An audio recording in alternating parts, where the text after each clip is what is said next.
Tonight, we're slowing down to explore the quiet beginnings of a man often associated with speed, ambition, and relentless innovation. Long before the headlines, long before the rockets and electric cars, there was a quiet boy in Pretoria who spent more time in his imagination than anywhere else.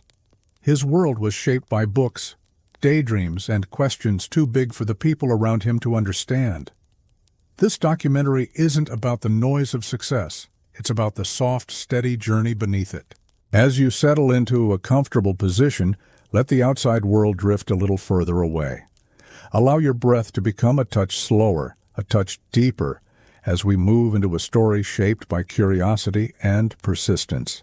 Here, in this gentle space, we'll follow the steps of a life built one quiet decision at a time. The pace will stay soft, the tone will stay calm, and you're welcome to drift in and out as you listen. This is the story of Elon Musk, not told through urgency, but through reflection. It's a journey of a restless mind that learned to find direction, a story of possibilities that grew from quiet moments of wonder. Whether you stay awake through every chapter or fall asleep along the way, let this documentary be a place of peace tonight. This is your time to unwind. Whenever you're ready, we'll begin. Elon Musk's childhood began in Pretoria, a sun-bright city where days stretched wide and slow, and the world felt both open and far away. He grew up in a home that echoed with contrasting energies, structure on one side, imagination on the other. Even as a young child, Elon noticed things quietly, storing details like someone collecting clues.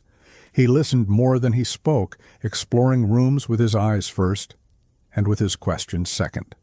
In those early years, his mind already moved at a pace that did not match his surroundings.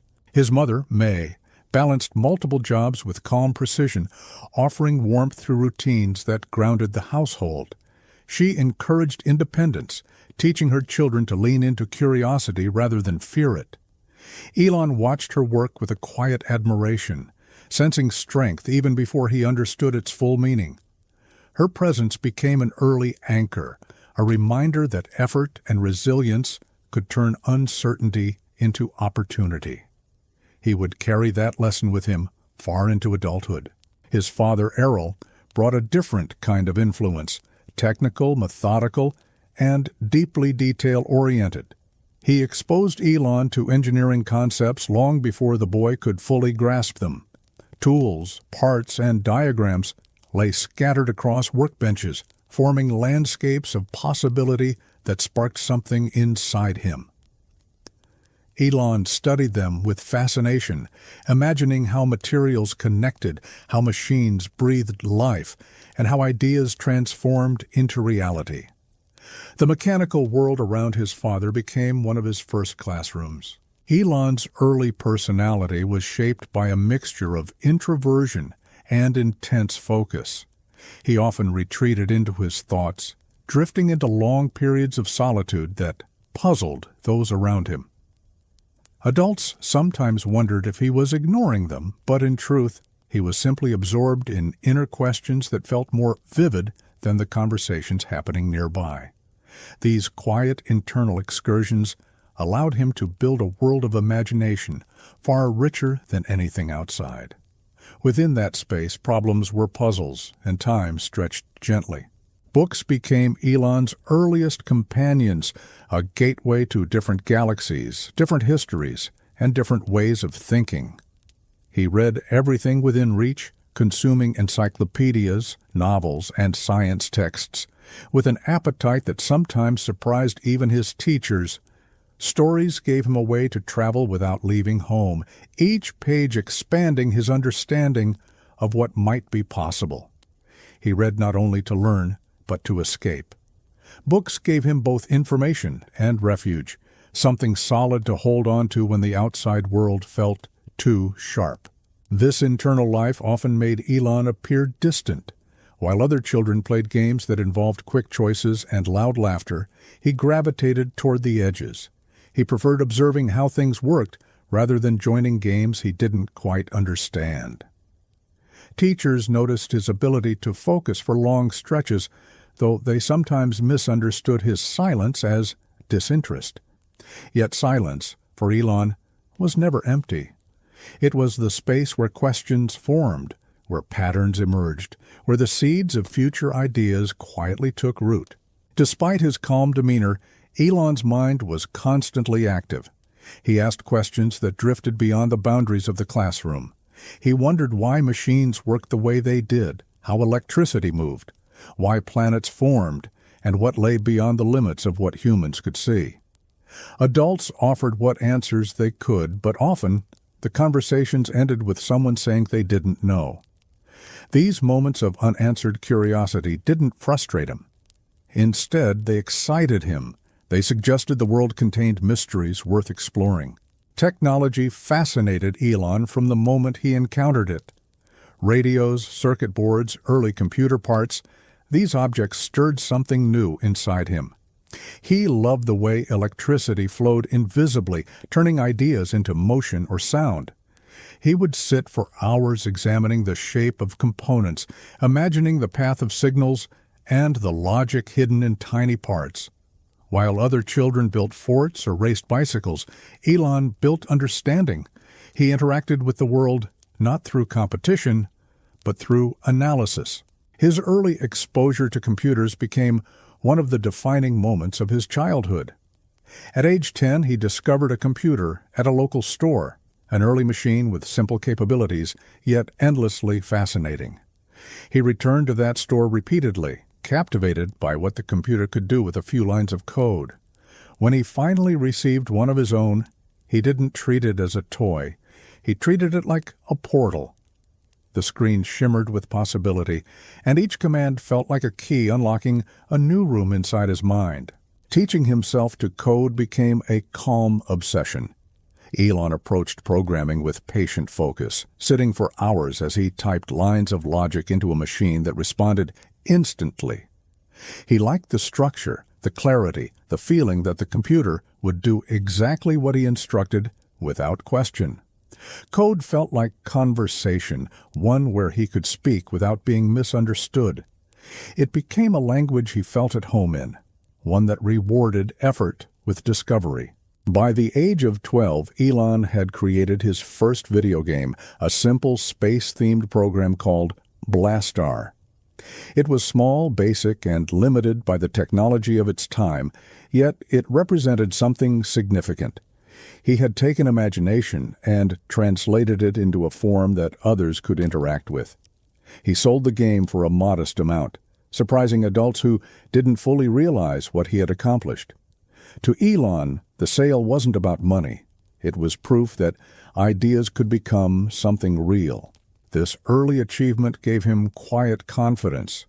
He didn't boast about it, nor did he see it as a grand accomplishment. Instead, it solidified a belief he already carried, that problems could be solved through persistence and curiosity. That belief would become the foundation of much larger endeavors later in life. But at 12 years old, it simply meant he felt comfortable continuing to explore without waiting for permission. Elon's imaginative world extended beyond technology. He spent hours daydreaming, often so deeply that family members had to call his name repeatedly to get his attention. In one story, he was so lost in thought that adults wondered whether he had hearing issues. Medical tests were performed, but nothing was wrong. He was simply thinking so intensely that the outside world faded into background noise. It was a habit that would follow him into adulthood. At school, Elon struggled with social interactions. His interests didn't align with those of his classmates, and his quiet nature made him an easy target for misunderstanding. He wasn't confrontational, nor was he interested in competing with others. Instead, he tried to navigate the social environment with minimal disruption, avoiding conflict whenever possible. But schools are rarely gentle places, and his differences often made him stand out. Despite these challenges, Elon continued returning to the safe spaces he built for himself: books, imagination, and technology. These spaces gave him control in a world that often felt unpredictable. They offered calmness, stability, and direction. Even in moments when the world felt overwhelming, he found comfort in the act of creating, building, and solving. These quiet patterns of thought formed the early architecture of his mind. During family gatherings, Elon often wandered to quieter rooms, observing conversations rather than participating in them. He listened carefully, studying the way adults talked about work, responsibility, and the frustrations of daily life. These moments helped him understand the broader world, the complexities of human behavior, and the practical challenges people faced. He didn't fully realize it at the time, but these observations shaped his later focus on problems affecting not just communities but entire industries and ecosystems. Pretoria, with its wide roads and bright skies, became a backdrop for Elon's internal life. He explored the city with curiosity, noticing patterns in buildings, in transportation systems, and in the way technology connected people. The city wasn't a source of inspiration in the artistic sense, but it provided context, an environment that made him aware of the distance between possibility and reality. That distance fascinated him. It made him wonder how one could shrink it. His siblings occasionally teased him, not out of malice, but because his quietness made him difficult to read.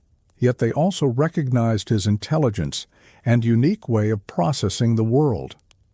Elon sometimes shared little inventions or thoughts with them, offering glimpses into his mental landscape. These moments created early bonds that carried into adulthood, shaping relationships that remained important throughout his life. As he grew older, Elon's introspection only deepened. He began thinking more seriously about the future, asking himself what kind of world he wanted to live in.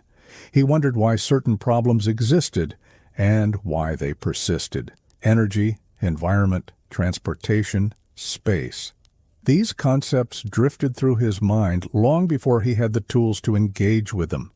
They weren't ambitions yet, just ideas floating in the quiet spaces between childhood and adolescence. In these early years, Elon learned to rely on himself in ways that shaped his personality. His mind became the place where he sought meaning, understanding, and direction. This self-reliance didn't make him closed or distant. Instead, it strengthened his ability to think independently, to question assumptions, and to trust his curiosity. These traits would become essential as his life moved into more complex territories. Looking back, Elon's childhood in Pretoria didn't predict his future explicitly. There were no rockets in the backyard, no electric cars in the garage, but there were patterns, quiet patterns, that hinted at a mind searching for something vast. He was a child who asked big questions quietly, who built small things with intention, and who learned to navigate the world through imagination and persistence. Life inside the Musk household was not luxurious, but it was steady in a way that encouraged independence. Elon, along with his siblings, learned early that comfort was something to be built, not simply given.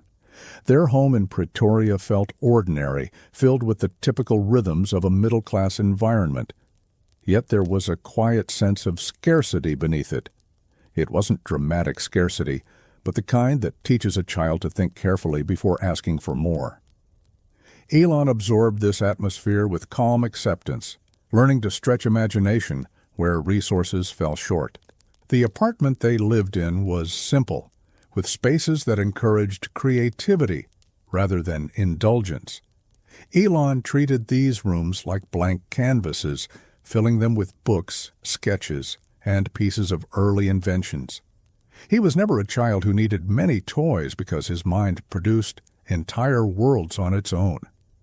When he wasn't reading, he was taking apart household objects to understand how they worked. This habit sometimes puzzled adults, but it helped him develop a calm, methodical approach to problem-solving. Electricity fascinated Elon long before he understood the physics behind it. He watched lights flicker as switches were flipped, wondering how something invisible could create brightness. He traced wires behind televisions and radios, imagining currents flowing through them like rivers of possibility. These quiet observations formed a foundation for his interest in energy, though he had no words for it yet. All he knew was that the flow of electricity felt magical in a way books alone could not explain. Elon's early interactions with scarcity taught him about value. When something broke, it wasn't immediately replaced. Instead, it was examined, repaired, or repurposed. He watched adults fix appliances, mend furniture, and look for creative solutions to everyday problems. This environment nurtured his belief that most challenges were solvable with enough patience.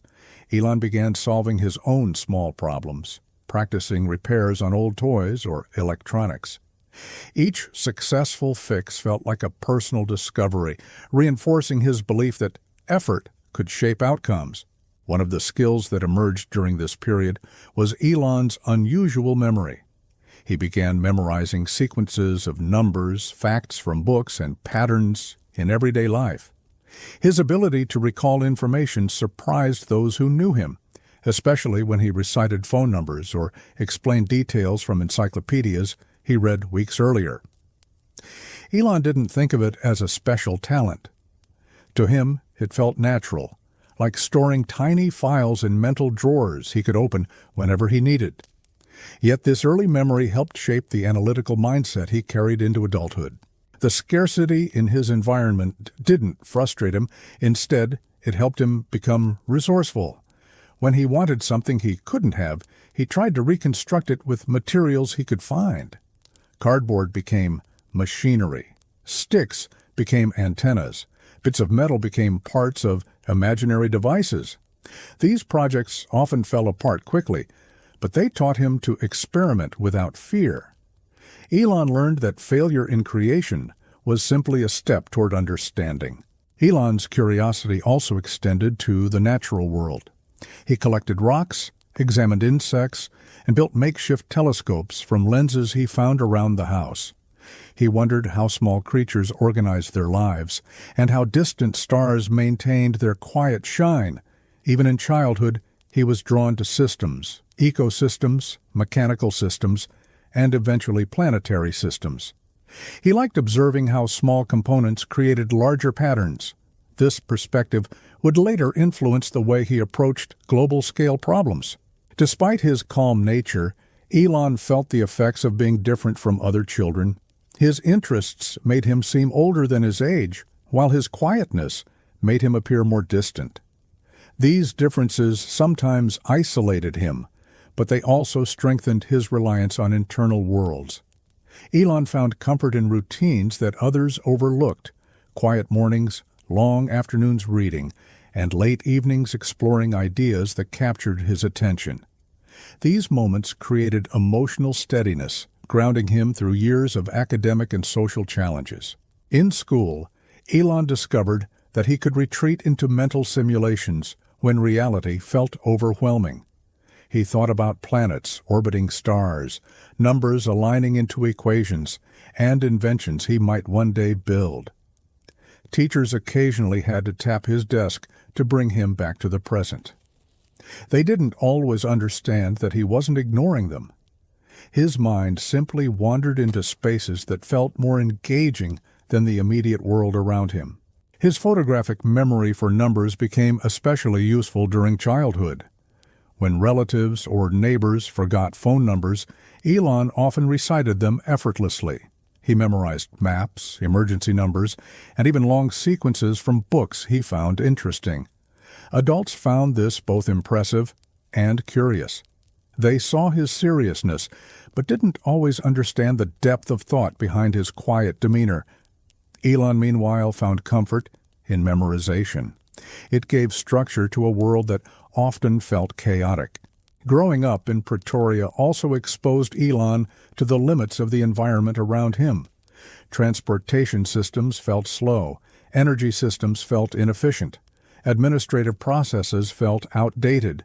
These observations planted early seeds of frustration that he couldn't yet articulate.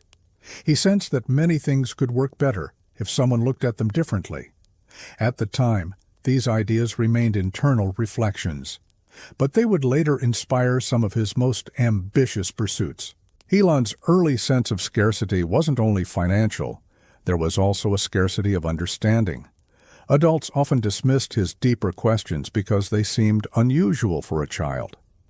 He asked about the future of energy, the meaning of consciousness, and why humans accepted certain limitations. Few people had the patience to explore these topics with him. So Elon learned to explore them alone. The solitude wasn't always easy, but it helped him develop a self-sufficient approach to learning. Even in childhood, Elon's worldview leaned toward possibility rather than limitation. When he encountered a problem, his mind automatically drifted toward what could be done rather than what couldn't. This perspective made challenges feel less like obstacles and more like puzzles waiting to be solved. He used imagination as a tool, building mental bridges between ideas that seemed unrelated. This habit became one of his most distinctive traits in adulthood. Family trips gave him additional material to explore. Elon observed how cities differed in structure, how traffic flowed, and how people interacted with technology. Even simple outings became opportunities for him to imagine improvements. He didn't articulate these thoughts often, but he stored them quietly. Each observation added another layer to his understanding of how systems interconnected, shaping his emerging interest in physics and engineering. Scarcity also fostered emotional resilience. Elon learned to endure discomfort, whether emotional or physical, by retreating into thought. His inner world became both sanctuary and laboratory, a place where he could process experiences without external interference. This habit sometimes created distance between him and those who wanted to understand him, but it also helped him cultivate focus that bordered on meditation. For Elon, thinking deeply was a way to cope and a way to grow. At home, he sometimes built small devices that combined his interest in engineering with his love of experimentation. These creations were rarely functional in a conventional sense, but they taught him the basics of circuitry, leverage, and mechanical movement. He once tried to build a small rocket using materials he found in the garage, a project that ended quickly but left him fascinated by propulsion. These early attempts at invention revealed the quiet beginnings of ambitions that would later reach far beyond Earth. Books continued to shape Elon's worldview in profound ways. Science fiction introduced him to alternate realities where technology solved problems that seemed impossible in everyday life. Philosophy books taught him to examine his own thoughts with greater clarity. Encyclopedias offered raw information, feeding his appetite for knowledge. He read until late at night, absorbing ideas that sparked more questions. Each book became a thread connecting him to a broader universe of understanding. As Elon grew older, he began noticing inequalities around him. He observed differences in opportunity, access, and treatment. These observations stirred something inside him, a sense that systems should be fairer, more efficient, and more compassionate. He didn't have solutions yet, but he carried these questions quietly, letting them shape his developing moral framework. These early experiences influenced his later decisions, from electric vehicles to renewable energy to space exploration. During evenings, Elon sometimes sat outside, staring at the stars with calm fascination. He wondered what lay beyond them, imagining civilizations and planets far different from Earth. These quiet, stargazing moments became early stepping stones toward his interest in space. The vastness above him didn't intimidate him. Instead, it comforted him, reminding him that the world was larger than any present difficulty. He believed that humanity could achieve incredible things if it dared to look upward. Elon's family later moved to a slightly different home, but the emotional atmosphere remained the same, structured, intense, and filled with opportunities for introspection. He continued developing his independence, sometimes cooking simple meals for himself and managing small responsibilities. These experiences made him adaptable, capable of navigating practical tasks with minimal guidance. They also reinforced his belief that self-reliance was not only helpful, but necessary. His relationship with technology deepened as he gained access to more advanced books and magazines. He studied diagrams of early computers, imagined how data moved through invisible pathways, and wondered how machines could eventually learn. He didn't yet have the vocabulary to describe artificial intelligence, but he sensed its potential. He imagined computers becoming helpers, partners, and extensions of human capability. These early thoughts hinted at directions he would eventually explore much later in life. Despite the challenges he faced, Elon's childhood was not devoid of warmth. He found moments of joy in simple things, solving a difficult math problem, assembling small projects, or discovering a book that sparked his imagination. He cherished quiet conversations with his mother and moments of laughter with his siblings. These experiences helped balance the more difficult aspects of his early years, giving him a sense of grounding that he would carry into adulthood. His photographic memory continued to sharpen as he progressed through school. He memorized chemical symbols, physics formulas, and historical dates with ease. Teachers sometimes relied on him to recall information forgotten by the class. Elon didn't see this as special. To him, remembering facts was simply a way to navigate the world more efficiently. But this ability contributed to his growing sense of capability, reinforcing his belief that he could solve complex problems if given enough time. As Elon approached his early teenage years, he became increasingly aware of the limits of his environment. Pretoria felt too small for the ideas that filled his mind. He sensed that if he stayed, he might never have the chance to pursue the questions he cared about. The scarcity he experienced wasn't just material anymore, it was intellectual, it was emotional, it was existential. He felt the need to find a larger canvas for his aspirations. These feelings didn't create panic or urgency. Instead, they created a gentle but persistent awareness that change would eventually be necessary. Elon didn't know where he would go or how he would get there, but he felt a quiet certainty that life had more in store for him than what he could reach from Pretoria alone. That certainty was enough to keep him moving forward, step by step.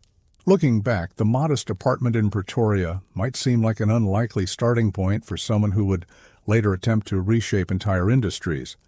But the early scarcity he lived with taught him resourcefulness. The quietness of his childhood taught him introspection. The books he read taught him imagination. And the early memories he formed, stored with unusual clarity, became building blocks for every future ambition. These years didn't define the direction of his life explicitly, but they gave him the tools he would need. Independence, curiosity, and the ability to think deeply became the pillars of his personality. And slowly, quietly, the early spark of a restless mind began to take shape. Soon, that spark would grow into something far greater than he could yet imagine. School life for Elon Musk brought its own set of challenges, ones that unfolded slowly and quietly, shaping him in ways he didn't yet understand. The classrooms in Pretoria were filled with the usual chatter of students trying to navigate childhood, but Elon often felt as though he was watching it all from a distance. While other children found comfort in groups and games, Elon gravitated toward silence, preferring the company of his thoughts to the noise of social expectations. Teachers noticed how absorbed he became in his own mind, sometimes wondering if he was daydreaming or simply disengaged. But Elon wasn't drifting. He was exploring. Classrooms became places where Elon observed quietly rather than participated actively. He completed his work with precision, yet his mind often wandered to larger questions that had little to do with the lessons being taught. While classmates argued over recess or sports, Elon pondered the direction of human progress, imagining futures where technology reshaped the world for the better. His inner world was vast, stretching far beyond the walls of childhood, and this difference created an invisible separation between him and the others. The gap wasn't intentional, it was simply the natural shape of his mind. Teachers occasionally grew frustrated with his quietness, mistaking it for disinterest. They asked him to speak up more, to engage with other students, to participate in activities that felt unnatural to him.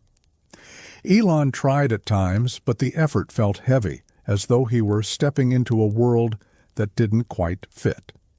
When he attempted to join conversations, his thoughts often seemed out of place, drifting toward ideas too complex for the moment. These attempts were met with confusion rather than connection, reinforcing his tendency to retreat into thought. Despite the disconnect, Elon found solace in the academic parts of school. He thrived in subjects that rewarded patience, logic, and structure. Math became a refuge, a place where answers existed independently of emotions.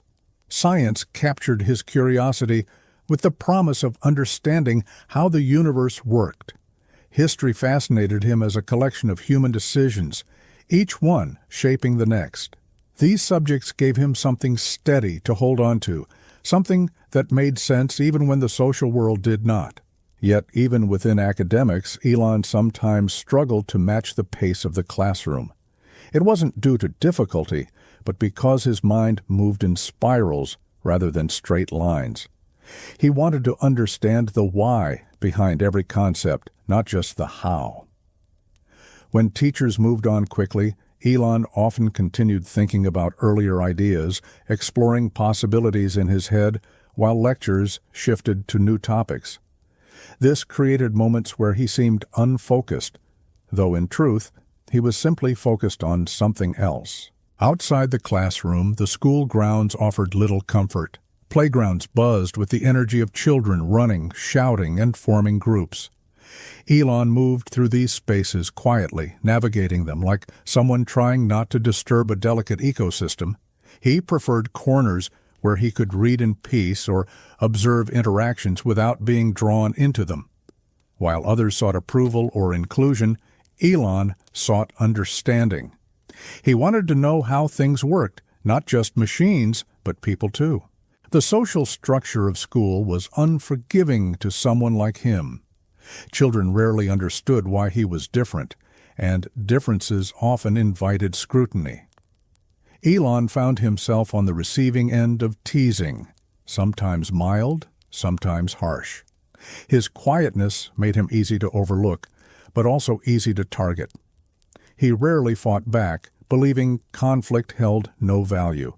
Instead, he retreated further into the sanctuary of his mind, building emotional resilience in silence. These challenges did not make Elon bitter. Instead, they made him thoughtful. He became skilled at observing patterns in human behavior, noticing subtle cues that others ignored. He recognized that people often acted out of fear, insecurity, or misunderstanding. These observations helped him develop empathy in unexpected ways. He understood that people's actions were often reflections of their own experiences, not judgments of his worth. Books became his escape during school years, a gateway into worlds where imagination thrived and differences were celebrated. Science fiction introduced him to explorers who ventured beyond known limits. Fantasy stories showed him characters who found strength in their uniqueness. Nonfiction books taught him the history of scientific discovery and the evolution of human thought. Each book expanded his world, providing comfort during periods when reality felt constricting. The school library became one of Elon's favorite places. Its quiet corners gave him space to breathe, think, and imagine freely. He would sit for hours reading about physics, artificial intelligence, or distant planets, losing track of time as he moved deeper into each topic. Librarians noticed his consistency, often seeing him return books faster than most students could finish them. He treated reading not as a task, but as nourishment for a restless mind. As he advanced through school, the gap between Elon and his peers grew more noticeable. While others planned for weekend activities, he pondered the future of humanity. He wasn't dismissive of their interests. He simply didn't share them. His thoughts drifted naturally towards systems, solutions, and possibilities too large for the average classroom. This internal expansion made his daily environment feel increasingly small, like a container that no longer held enough space for the depth of his curiosity. His family encouraged his academic strengths, though they didn't always fully understand the scale of his inner world. His mother supported his reading habits and brought home magazines that fueled his interests. His father, with his engineering background, answered technical questions when he could. But much of Elon's intellectual growth happened independently, driven by a self-motivation that matured early. His curiosity didn't need permission to grow. Despite the loneliness school sometimes brought, Elon developed resilience quietly. He learned to coexist with discomfort rather than avoid it. He learned to rely on internal motivation rather than external validation. He learned that understanding oneself often required standing apart. These experiences shaped a mindset that would later help him endure challenges far greater than childhood difficulty. One of the more defining aspects of Elon's school years was his tendency to become deeply absorbed in specific interests. When something captured his attention, he pursued it with unwavering focus. Whether it was physics equations, computer programming, or philosophical questions about existence, he explored each topic until he felt he had reached a meaningful understanding. This intensity sometimes confused teachers, but it became one of his greatest strengths. Elon's inability to sit still wasn't physical, it was intellectual. His mind jumped rapidly from one idea to another, building connections that others didn't see. While classrooms encouraged linear thinking, Elon's thoughts formed networks. One concept sparked another, leading to questions that stretched beyond the curriculum. His restlessness was driven by curiosity, not dissatisfaction. He simply needed space to explore the boundless pathways unfolding inside him. Group assignments in school often highlighted Elon's differences. He contributed thoughtful ideas, but struggled with the social dynamics that accompanied collaboration. He found it difficult to match the pace of group discussions, especially when conversations drifted away from the core task. While others focused on quick solutions, Elon focused on deeper ones. His desire to understand every layer of a problem sometimes slowed down group progress. This occasionally frustrated classmates who didn't realize he was trying to elevate the work, not delay it. Sports offered little relief from social challenges.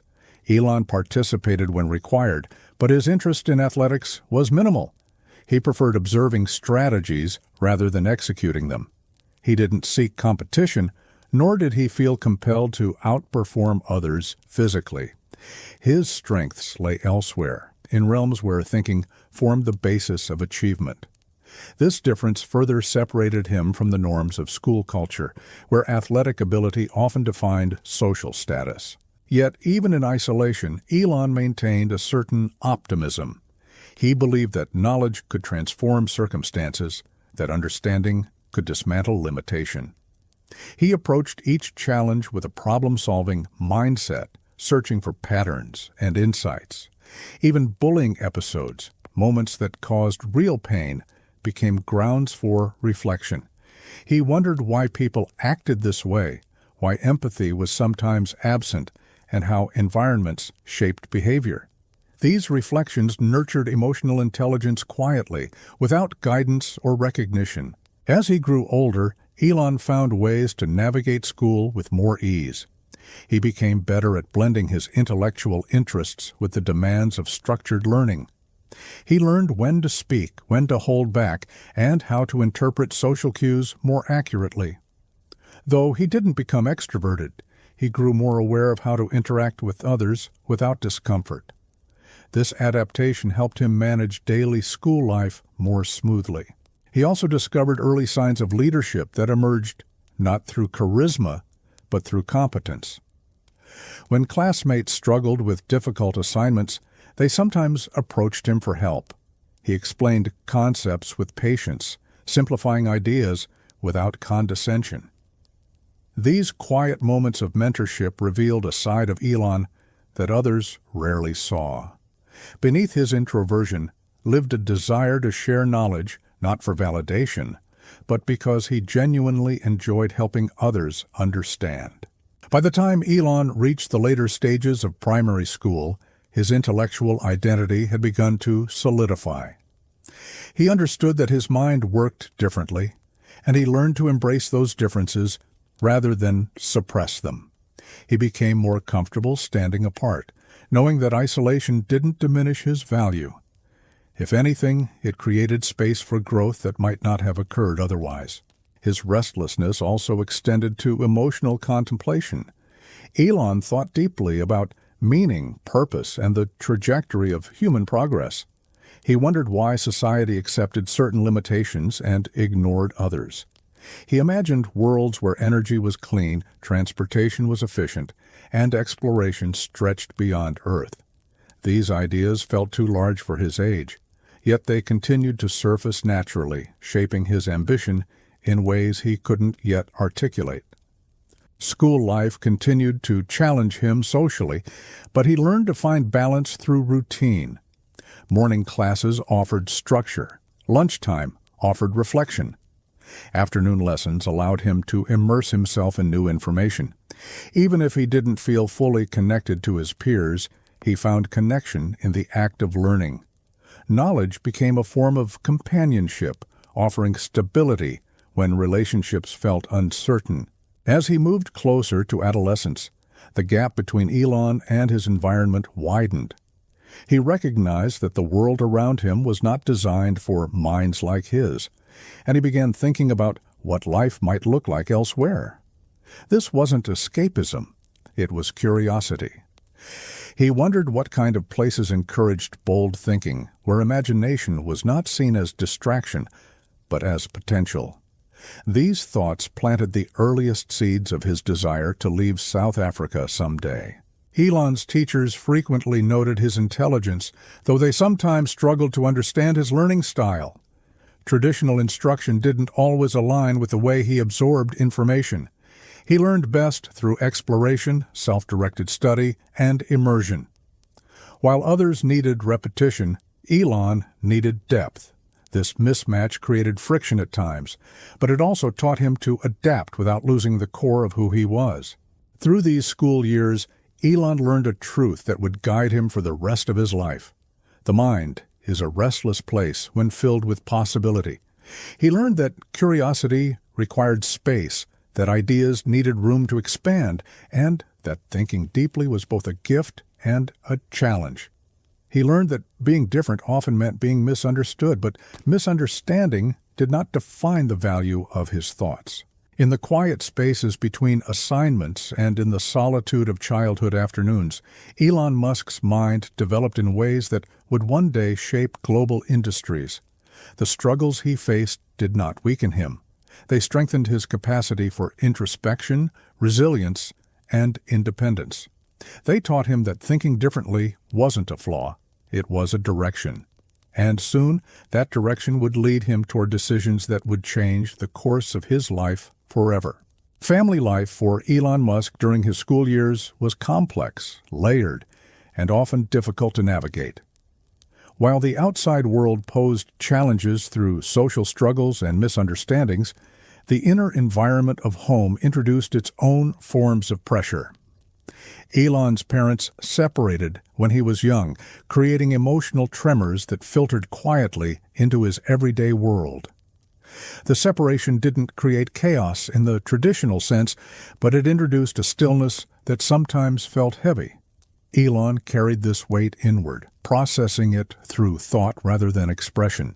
Living between two environments required a kind of adaptability that Elon developed earlier than most children.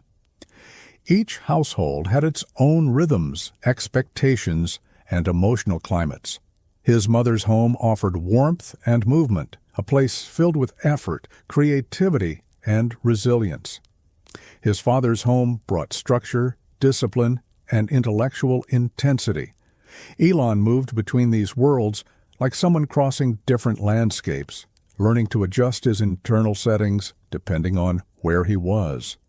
This early adaptability later became one of his defining strengths.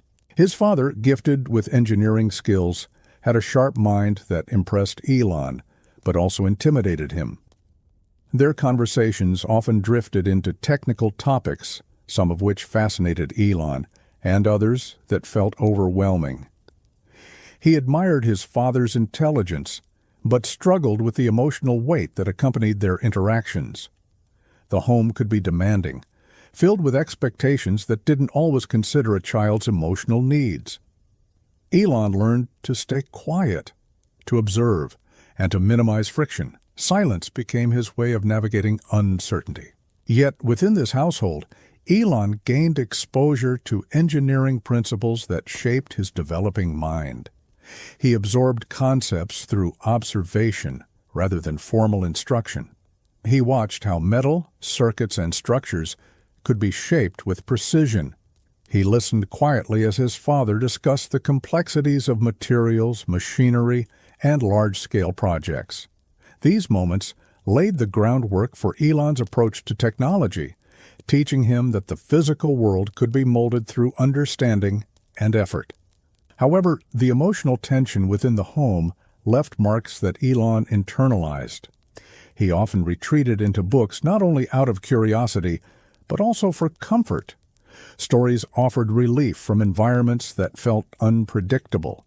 He found solace in the predictability of narrative arcs, the stability of fictional worlds, and the companionship of characters who face challenges with calm determination.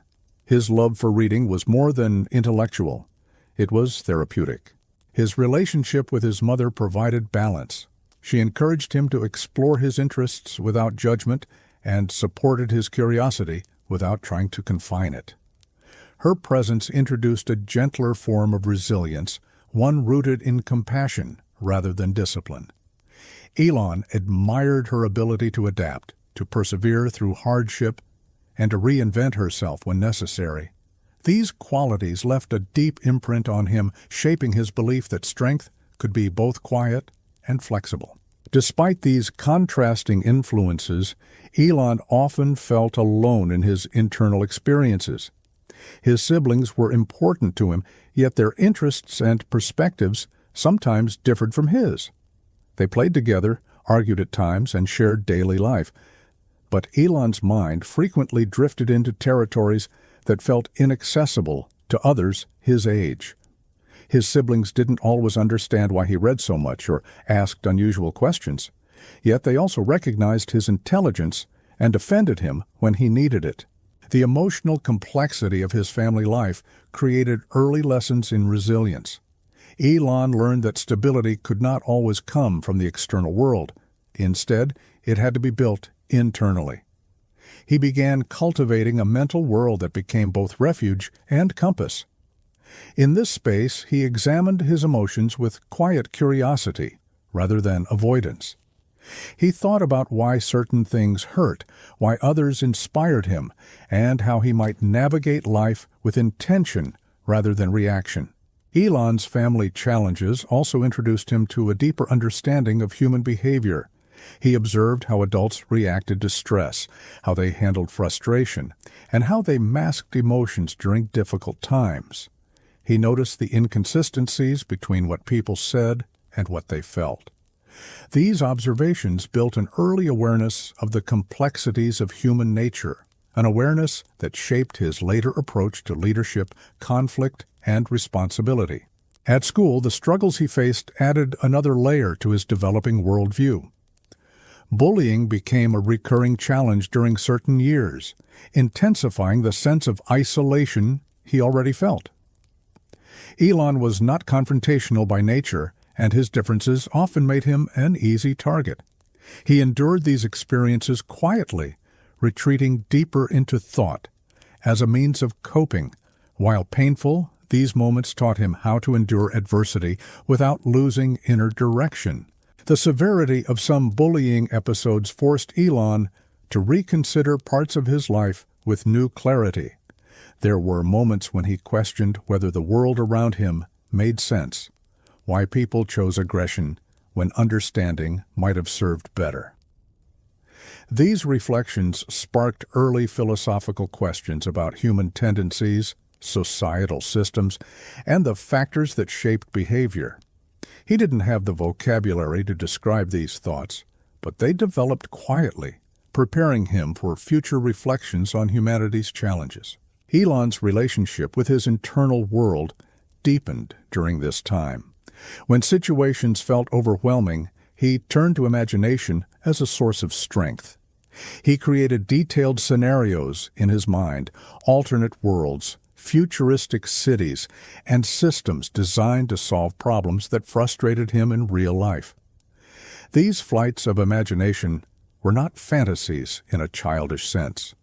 They were exercises in possibility, previews of a future that might one day become real. As he entered his early teenage years, Elon's intellectual restlessness grew stronger. He felt the urge to challenge assumptions, question norms, and explore ideas that extended beyond his immediate environment. He sought answers to questions that adults around him sometimes dismissed as unrealistic. Why couldn't society transition to cleaner energy? Why couldn't transportation be more efficient? Why shouldn't humanity explore other planets? These questions were not rooted in rebellion. They were rooted in curiosity. Elon wanted to understand why people accepted limitations that appeared solvable. This perspective made him feel increasingly out of place in South Africa, where rigid structures sometimes stifled innovation. The country's political climate added another layer of discomfort. He sensed tension, inequality, and systemic challenges that felt incompatible with the world he envisioned. The more Elon learned, the more he realized that the life he wanted to build might not be possible in the environment he grew up in. South Africa, while home, felt like a boundary. He longed for a place where exploration was encouraged, where ideas were nurtured, and where opportunity aligned with ambition. This awareness planted the earliest seeds of his desire to leave. He didn't yet know how or when, but the direction became clear. He would have to go somewhere else. His desire for a broader world grew stronger as he explored scientific literature. Physics captivated him particularly, its elegance, its logic, and its ability to describe the universe in mathematical language. Elon felt drawn to the idea that nature operated according to rules that could be understood through careful study. Physics became more than a subject. It became a lens through which he viewed life. The clarity it offered brought peace to a mind filled with restless questions. Economics also interested him deeply. He saw it not as a study of money, but as a study of systems, how resources moved, how decisions shaped environments, and how incentives influenced behavior. Elon realized that problems at global scale required both physical understanding and practical strategy. This early fascination with large systems hinted at the interdisciplinary thinking that would later define his career. As he approached adolescence, Elon's inner confidence began to strengthen quietly. He realized that he didn't need to fit into the social structures around him to find purpose. His value wasn't dependent on popularity or conformity. Instead, it came from curiosity, resilience, and an internal drive that remained steady even when the outside world felt chaotic. This realization gave him a calm sense of independence that would guide him throughout life. During quiet evenings, Elon sometimes walked alone through his neighborhood, thinking about what the future might hold. He imagined machines that solved energy problems, rockets that carried people into space, and cities powered by clean technology. These visions didn't feel impossible to him. They felt like distant, complex puzzles waiting to be solved. Even at a young age, Elon believed that challenges existed not to discourage, but to inspire. While his peers focused on local concerns, grades, friendships, weekend plans, Elon focused on global questions. this didn't make him arrogant or disconnected. It simply reflected the scale at which his mind operated. He saw Earth not as a fixed reality, but as one chapter in a much broader human story. He wondered how that story could be guided toward a future that embraced progress rather than fear it.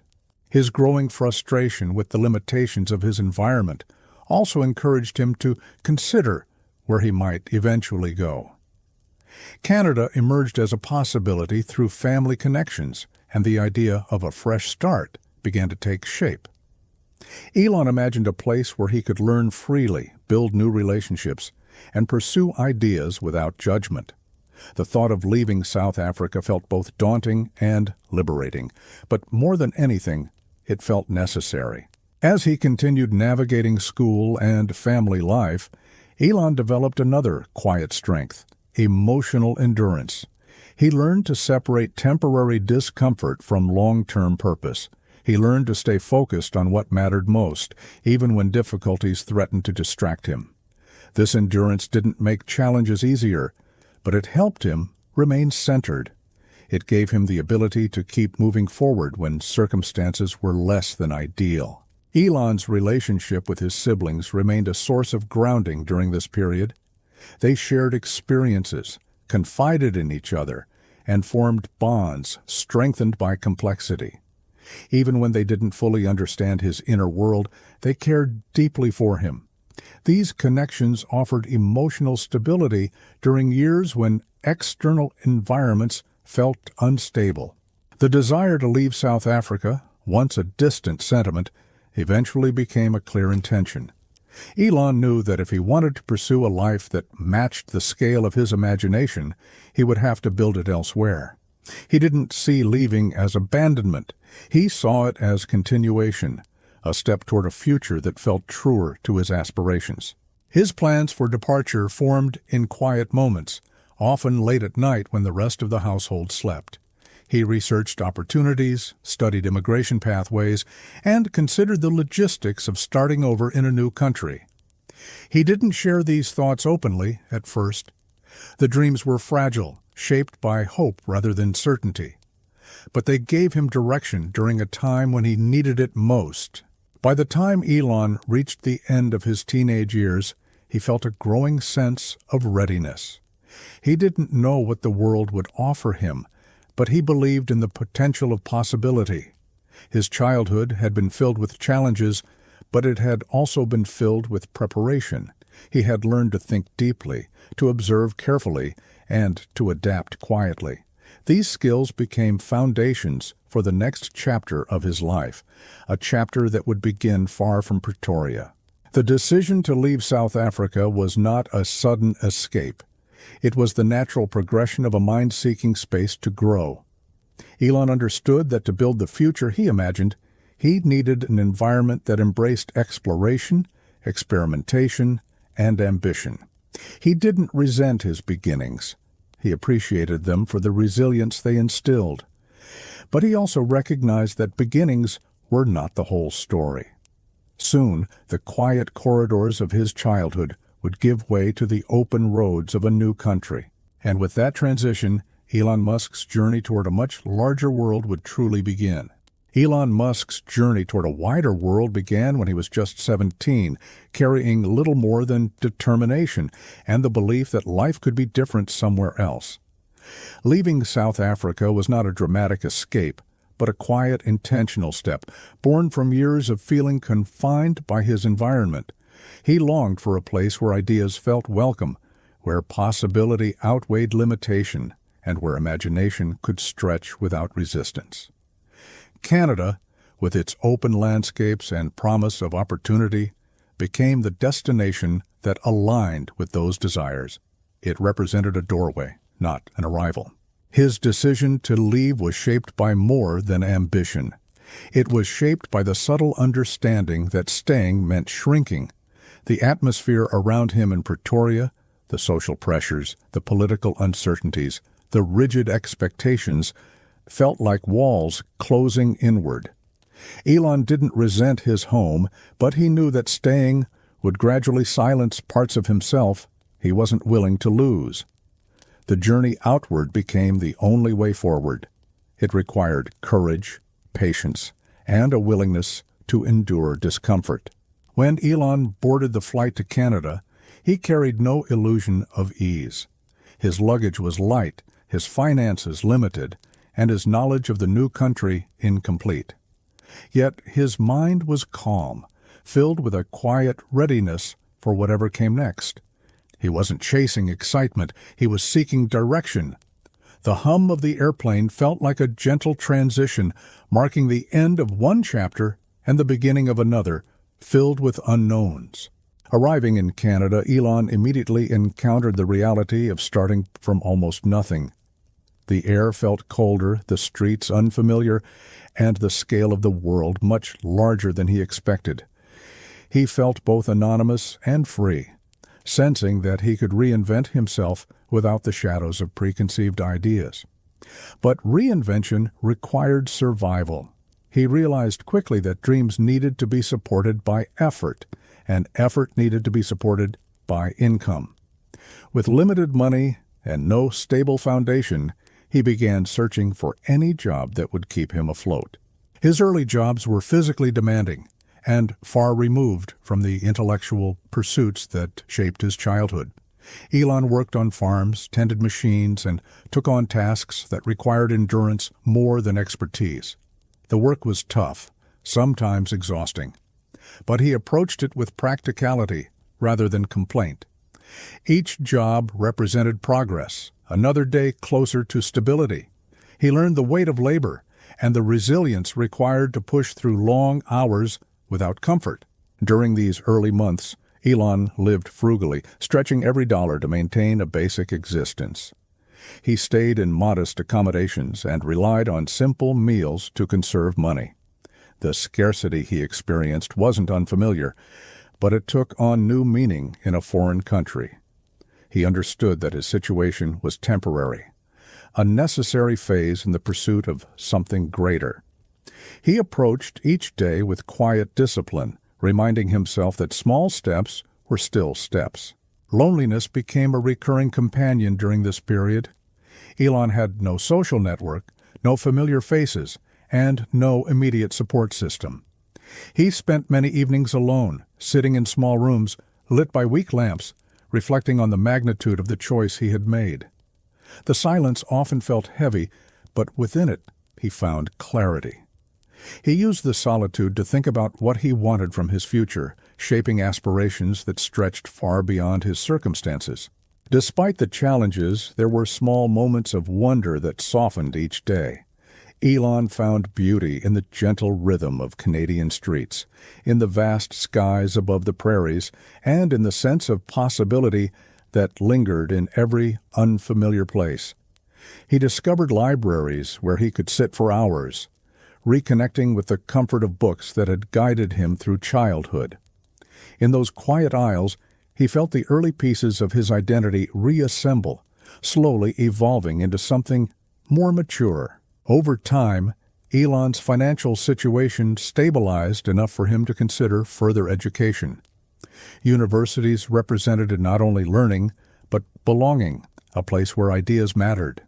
He enrolled in classes and began a new journey through academia, diving into subjects that sparked both curiosity and purpose. Physics, economics, and technology became central in his life again, returning him to the intellectual terrain where he felt most at home. These fields reignited his sense of direction.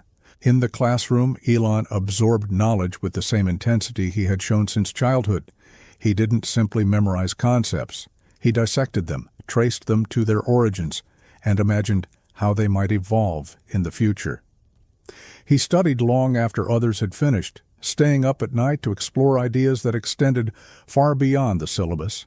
His restlessness returned, but now it had structure. The questions he carried found frameworks that allowed them to grow. This period also revealed the financial strain that continued to shape his path. Elon could not rely on family wealth or stable income to support his education. He worked through semesters, taking on whatever jobs he could find to pay tuition fees and living expenses. Sometimes he slept in small, affordable dorm rooms. Other times he shared spaces with multiple students to minimize costs. The sacrifices were numerous, but he viewed them as part of the journey rather than burdens. Elon's resilience during this time did not emerge from confidence alone. It emerged from necessity. He understood that giving up was not an option, not because he felt pressure to succeed, but because he believed deeply in the direction he was moving. His ambitions had taken root long before he arrived in Canada, and they continued growing despite the challenges. He carried them through each job shift, each class, and each moment of uncertainty. He also began forming early friendships, some fleeting and some lasting. These connections provided glimpses of a social world he had struggled to reach as a child. People admired his intelligence, even when they didn't fully understand his ideas. Elon learned to articulate his thoughts more clearly, finding ways to express complex concepts in simpler terms. These interactions helped him feel less isolated, grounding him in human experience as he explored intellectual worlds. As he adapted to life in Canada, Elon spent considerable time thinking about global issues. He read extensively about climate change, energy consumption, and technological stagnation. He felt a deep, quiet concern about humanity's trajectory, troubled by the disconnect between potential and reality. These concerns didn't make him anxious. They gave him purpose.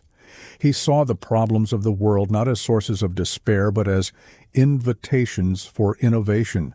University life expanded Elon's perspective further. He attended lectures by scientists, economists, and thinkers who challenged conventional wisdom. He encountered theories that reshaped his understanding of systems, markets, and technological progress. These new ideas blended with his earlier reflections, creating a foundation for the interdisciplinary approach that would define his later work. Physics explained how the world operated. Economics explained how societies organized themselves. Together they offered a blueprint. In these years, Elon began imagining solutions that seemed far too large for a student with limited resources. He thought about sustainable energy, global transportation, and the colonization of other planets. He imagined society transitioning from fossil fuels to renewable systems. He envisioned a future where electricity powered everything from cars to cities. These ideas were ambitious, but they didn't feel unrealistic to him. They felt necessary. Between coursework and jobs, Elon revisited the question that had guided him since childhood. What are the most important problems facing humanity? He sought answers not for personal gain, but for the sense of responsibility he felt emerging from within. He believed that technology could solve immense challenges if directed with purpose. This belief strengthened as he continued to study, growing into the early shape of a worldview that prioritized impact over comfort. Over time, Elon's life in Canada became more stable. He gained a better understanding of the culture, built routines, and found ways to manage his responsibilities. Yet even as stability grew, so did his restlessness. He began to realize that Canada, while transformative, might not be his final destination. Something deeper pulled him toward a larger arena, one where risk and opportunity intertwined. This pull pointed toward the United States, a place he believed offered even greater possibilities. The decision to eventually move to the U.S. did not diminish Elon's gratitude for Canada. The country had given him his first sense of independence beyond childhood. It had challenged him, shaped him, and given him space to grow intellectually.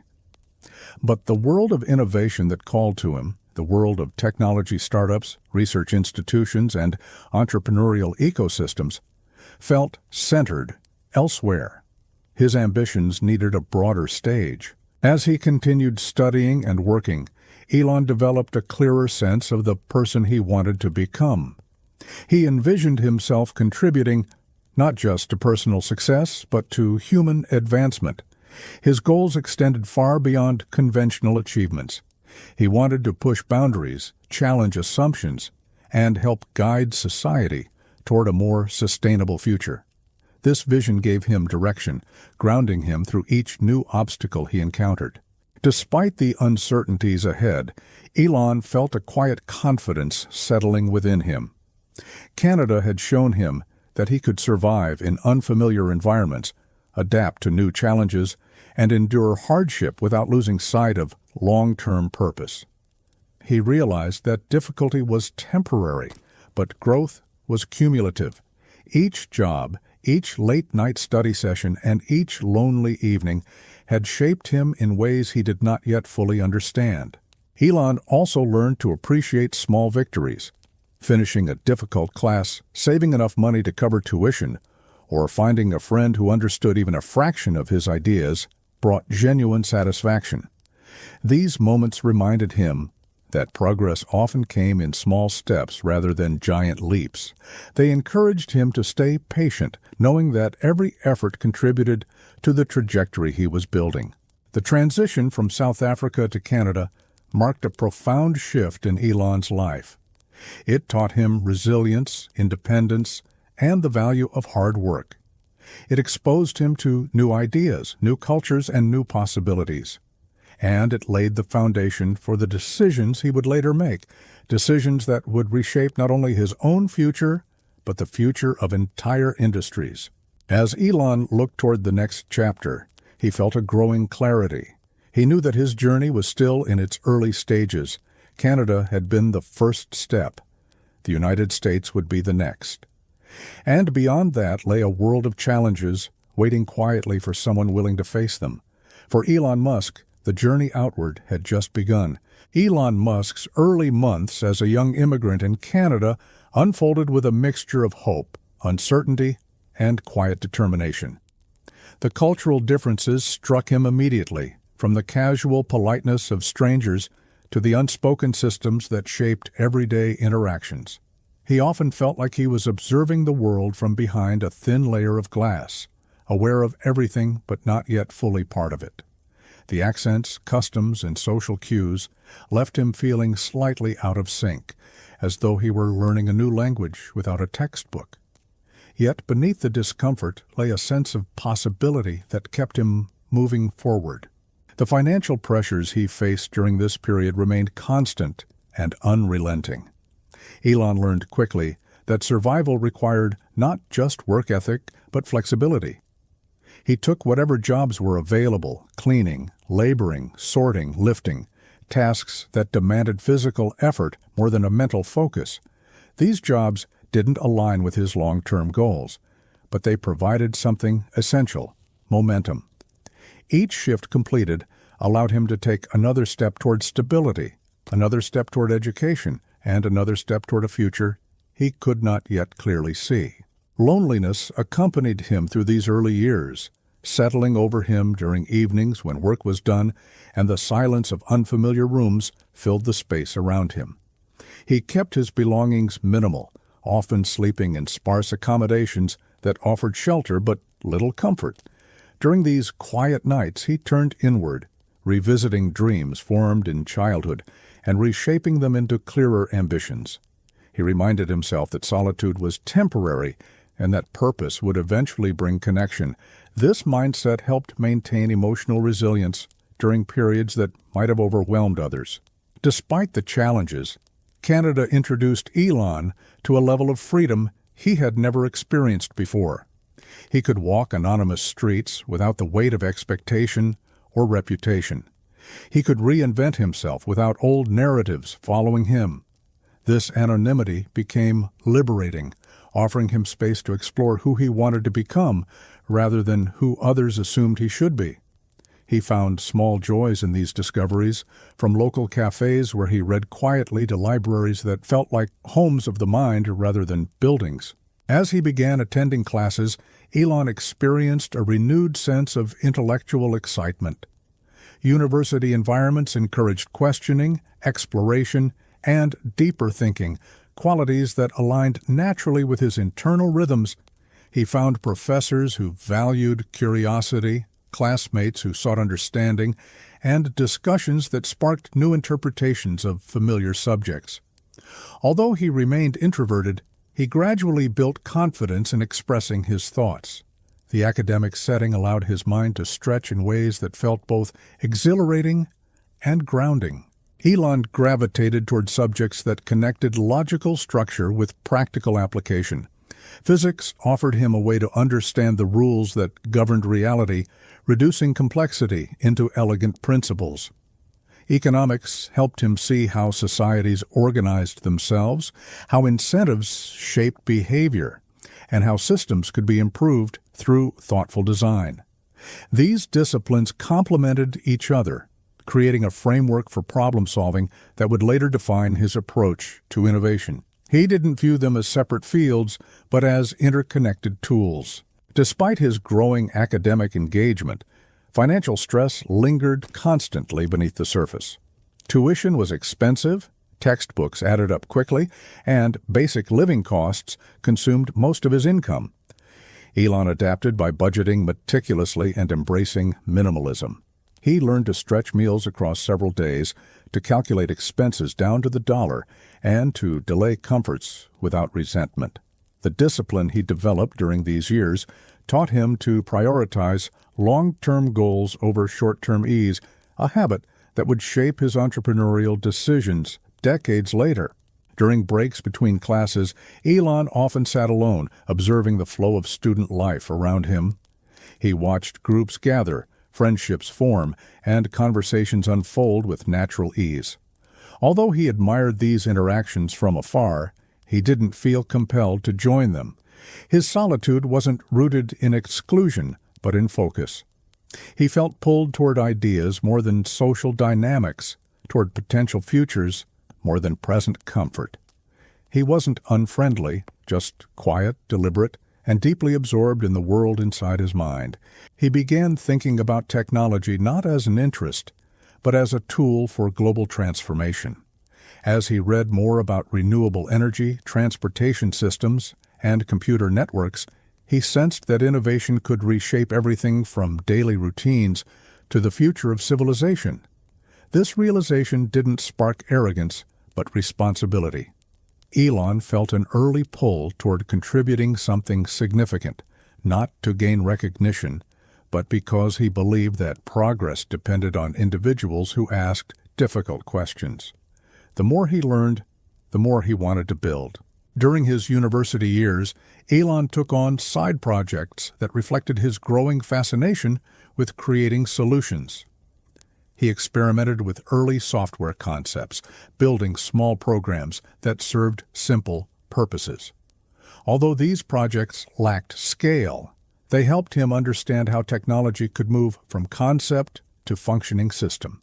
He enjoyed the process, the flow of writing code, debugging problems, and seeing results emerge on the screen. Each project strengthened his confidence and reinforced the belief that he could build useful tools from scratch. Elon's growing interest in entrepreneurship emerged subtly at first. He noticed how small teams created large impacts, how innovation often originated from individuals either overlooked or underestimated. He read stories about early tech pioneers, absorbing lessons from their risks, failures, and breakthroughs. These stories resonated with him, reminding him of his own sense of possibility. He began to imagine himself as part of that world, not out of ego, but out of alignment with his inner drive to solve meaningful problems. Socially, Elon continued to grow at his own pace. Although naturally introverted, he formed a few early friendships with people who shared his intellectual interests. Conversations with these friends often drifted into long discussions about space, technology, and the future of energy. Elon spoke calmly but passionately, describing ideas not as distant fantasies but as solvable challenges. These rare moments of connection reminded him that even quiet thinkers could find community when aligned with purpose. His sense of identity shifted gradually during these years. He no longer felt like the quiet child misunderstood in classrooms back in Pretoria. He no longer felt confined by the limitations of his early environment. Instead, he felt emerging strength, an internal validation that came from effort, perseverance, and increasing clarity. Canada had given him the first taste of autonomy, And now the idea of the United States began calling him even more strongly. The center of technological innovation felt like it pulsed there, waiting. The decision to eventually move to America formed slowly but steadily. Elon began researching universities, startup hubs, and opportunities that aligned with his evolving ambitions. He saw the United States not as an escape, but as the next logical step in a life driven by possibility. The idea of studying physics at a higher level or immersing himself in the energy of Silicon Valley excited him more than anything else. He felt the early pull of destiny, not in a dramatic sense, but in a quiet, intuitive one. Even as he looked ahead, Elon reflected often on the path that had brought him to this point. He thought about the challenges he had faced in childhood, the isolation, the family complexities, and the early lessons in resilience. He recognized that those experiences had shaped him profoundly, giving him the internal tools needed to navigate uncertainty. Rather than resenting the past, he saw it as preparation. Every difficult moment had sharpened his ability to endure, adapt, and persist. During this time, Elon also began thinking deeply about the concept of purpose. He asked himself what contribution he wanted to make in the world and what legacy he hoped to leave behind. These weren't questions of ego or ambition, they were questions of direction. He believed that life carried greater meaning when aligned with service to humanity, and he wanted his work to reflect that belief. The idea of pursuing a career solely for personal gain felt unfulfilling. He wanted to create solutions that mattered. Elon spent long evenings walking near campus, letting his thoughts settle into clearer patterns. The quietness of these walks brought order to the complexity inside his mind. He reflected on breakthroughs he had read about, imagined future technologies, and contemplated how he might play a role in shaping them. He recognized that innovation required more than intelligence. It required courage, persistence, and an openness to risk. These traits resonated with the resilience he had been cultivating for years. His dreams of addressing global challenges grew more defined during this period. He envisioned renewable energy systems that could reduce humanity's dependence on fossil fuels. He imagined transportation networks that eliminated pollution and reduced inefficiency. He thought about artificial intelligence, space exploration, and the long-term survival of the human species. These ideas weren't part of any assignment or class. They came from a deep internal pull toward the future he believed was possible. Despite his focus on the future, Elon found himself appreciating the present in small, unexpected ways. He enjoyed the quiet of campus libraries late at night, when only a few students remained. He appreciated the warmth of simple meals after long days of work and study. These moments reminded him that progress wasn't only about ambition. It was also about endurance, patience, and the ability to find meaning in the everyday steps that built toward larger goals. As Elon neared the end of his time in Canada, he felt a sense of readiness settling within him. He knew there was still a long journey ahead, filled with challenges and uncertainties. But he also knew he had grown, mentally, emotionally, and practically. He had proven to himself that he could survive in unfamiliar environments, adapt to new cultures, and persist through hardship. This self-validation became one of his greatest sources of strength. Looking back, Elon understood that Canada had been more than a transition. It had been a transformation. It had taken the quiet boy from Pretoria and given him room to evolve into a young man with direction, clarity, and resilience.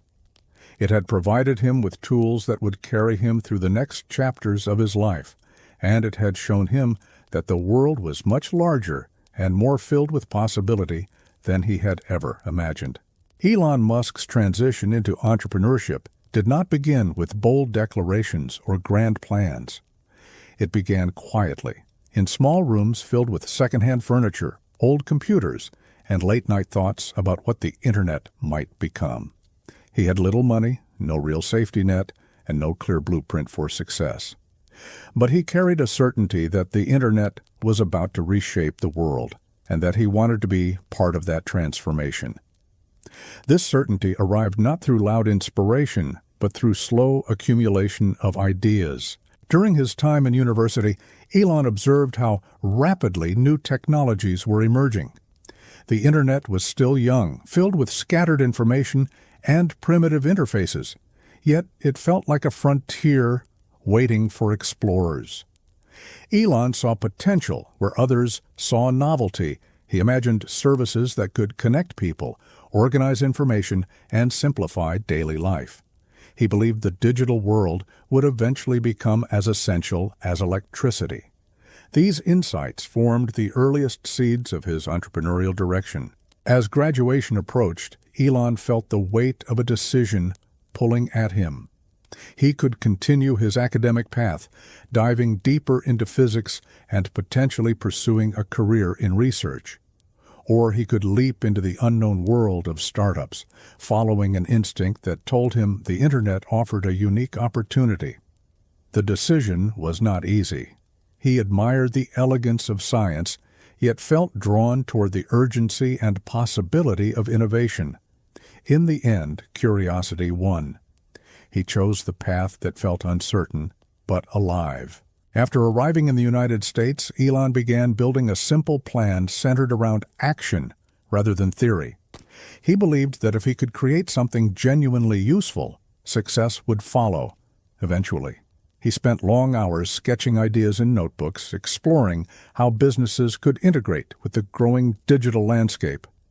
These early sketches were rough, incomplete, and ambitious, yet they reflected the mindset of someone ready to contribute rather than observe.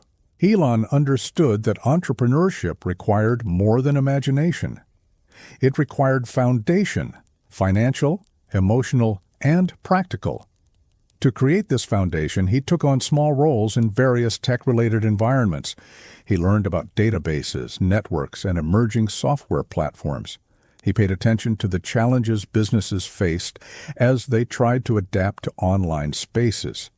While others focused on quick profits, Elon focused on patterns and long-term needs.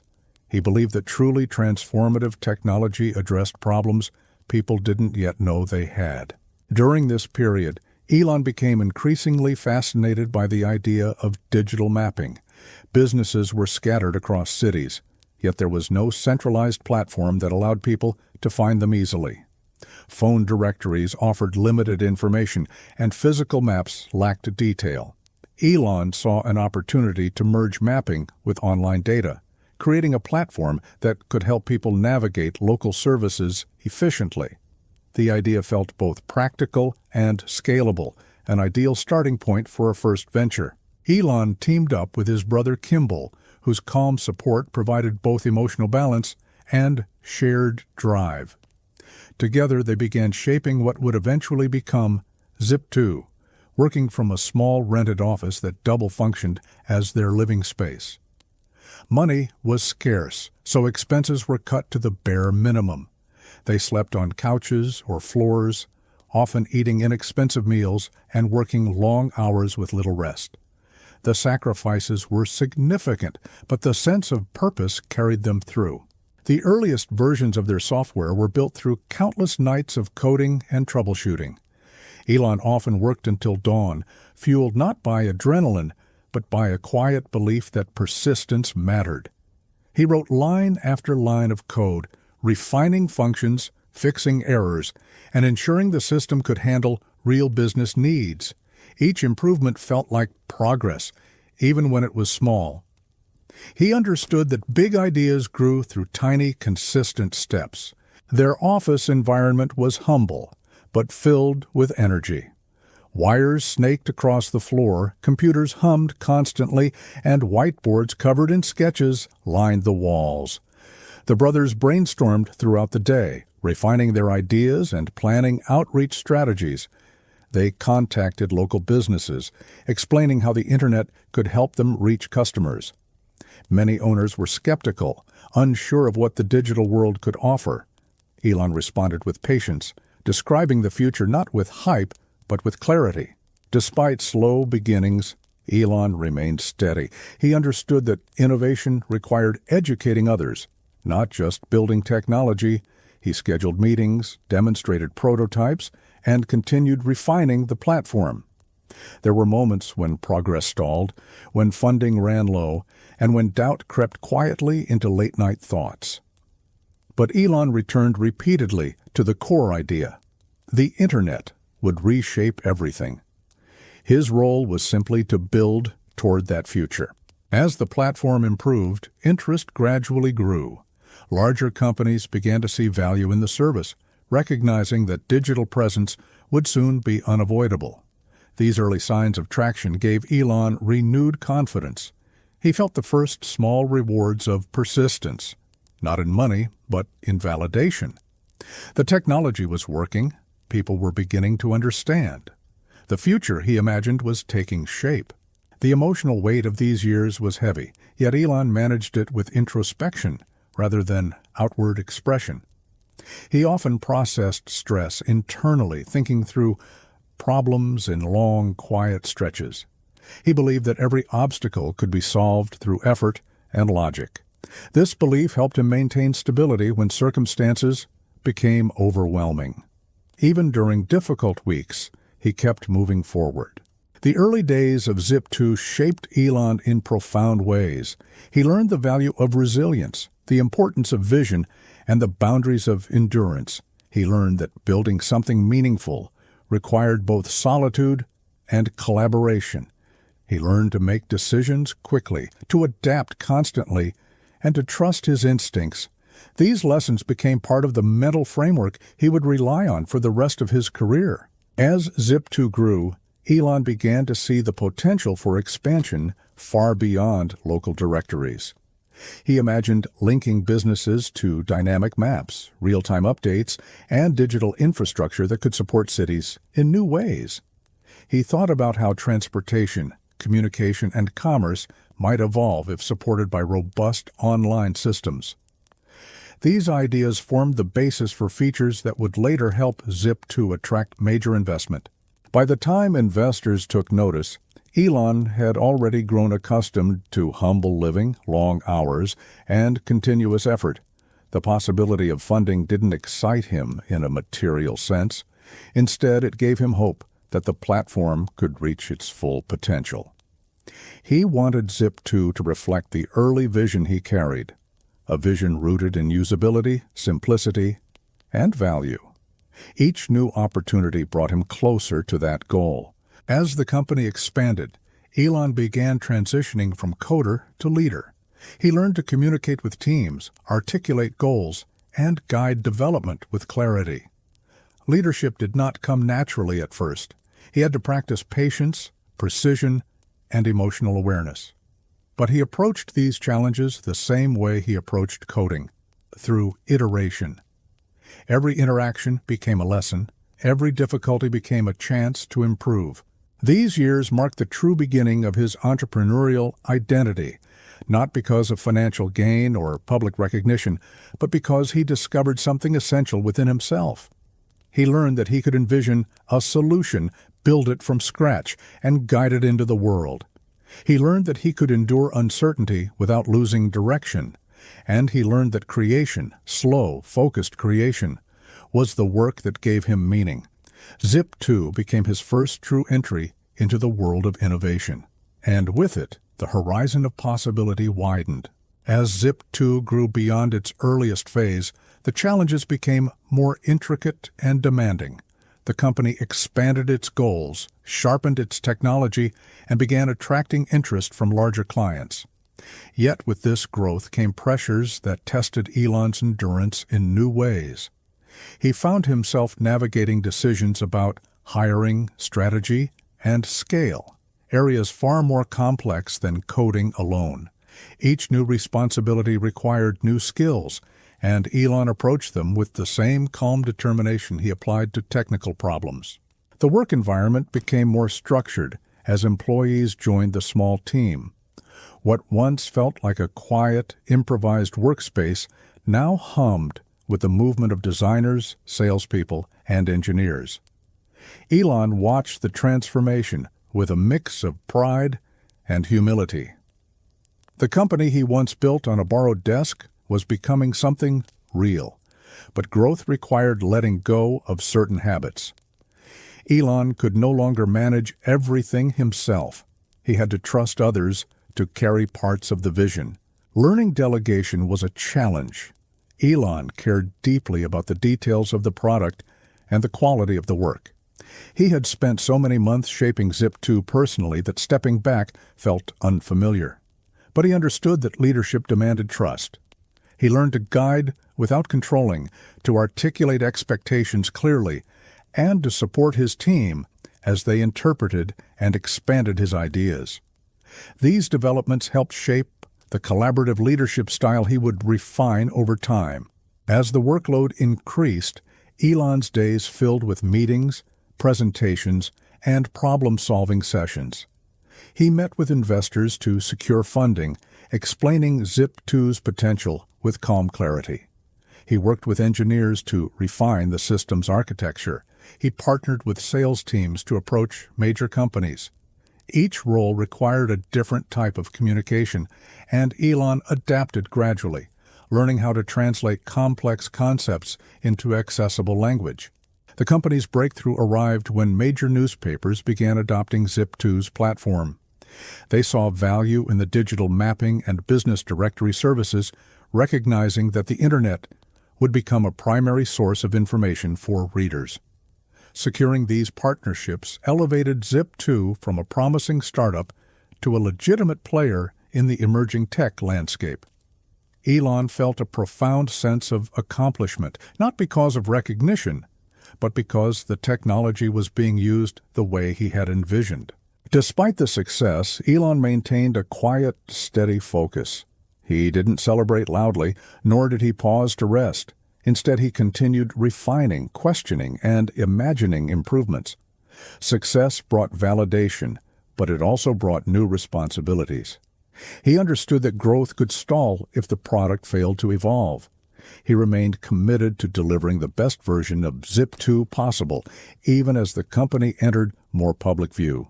As Zip2 attracted more attention, Elon faced a new challenge: balancing stability with ambition. Investors had their own visions for the company, often emphasizing profitability and efficiency.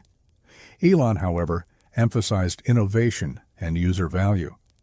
These differing priorities created subtle tensions within leadership. Elon wasn't confrontational, but he held firm beliefs about the direction the company should take. He learned that entrepreneurship wasn't only about building, it was also about negotiating perspectives. The pressures of rapid growth created long workdays and even longer nights. Elon often slept in the office, resting briefly between coding sessions and meetings.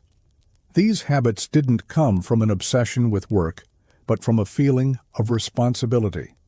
He believed that if he didn't push forward, the company might lose momentum. His dedication earned respect, but it also highlighted the emotional intensity he carried silently.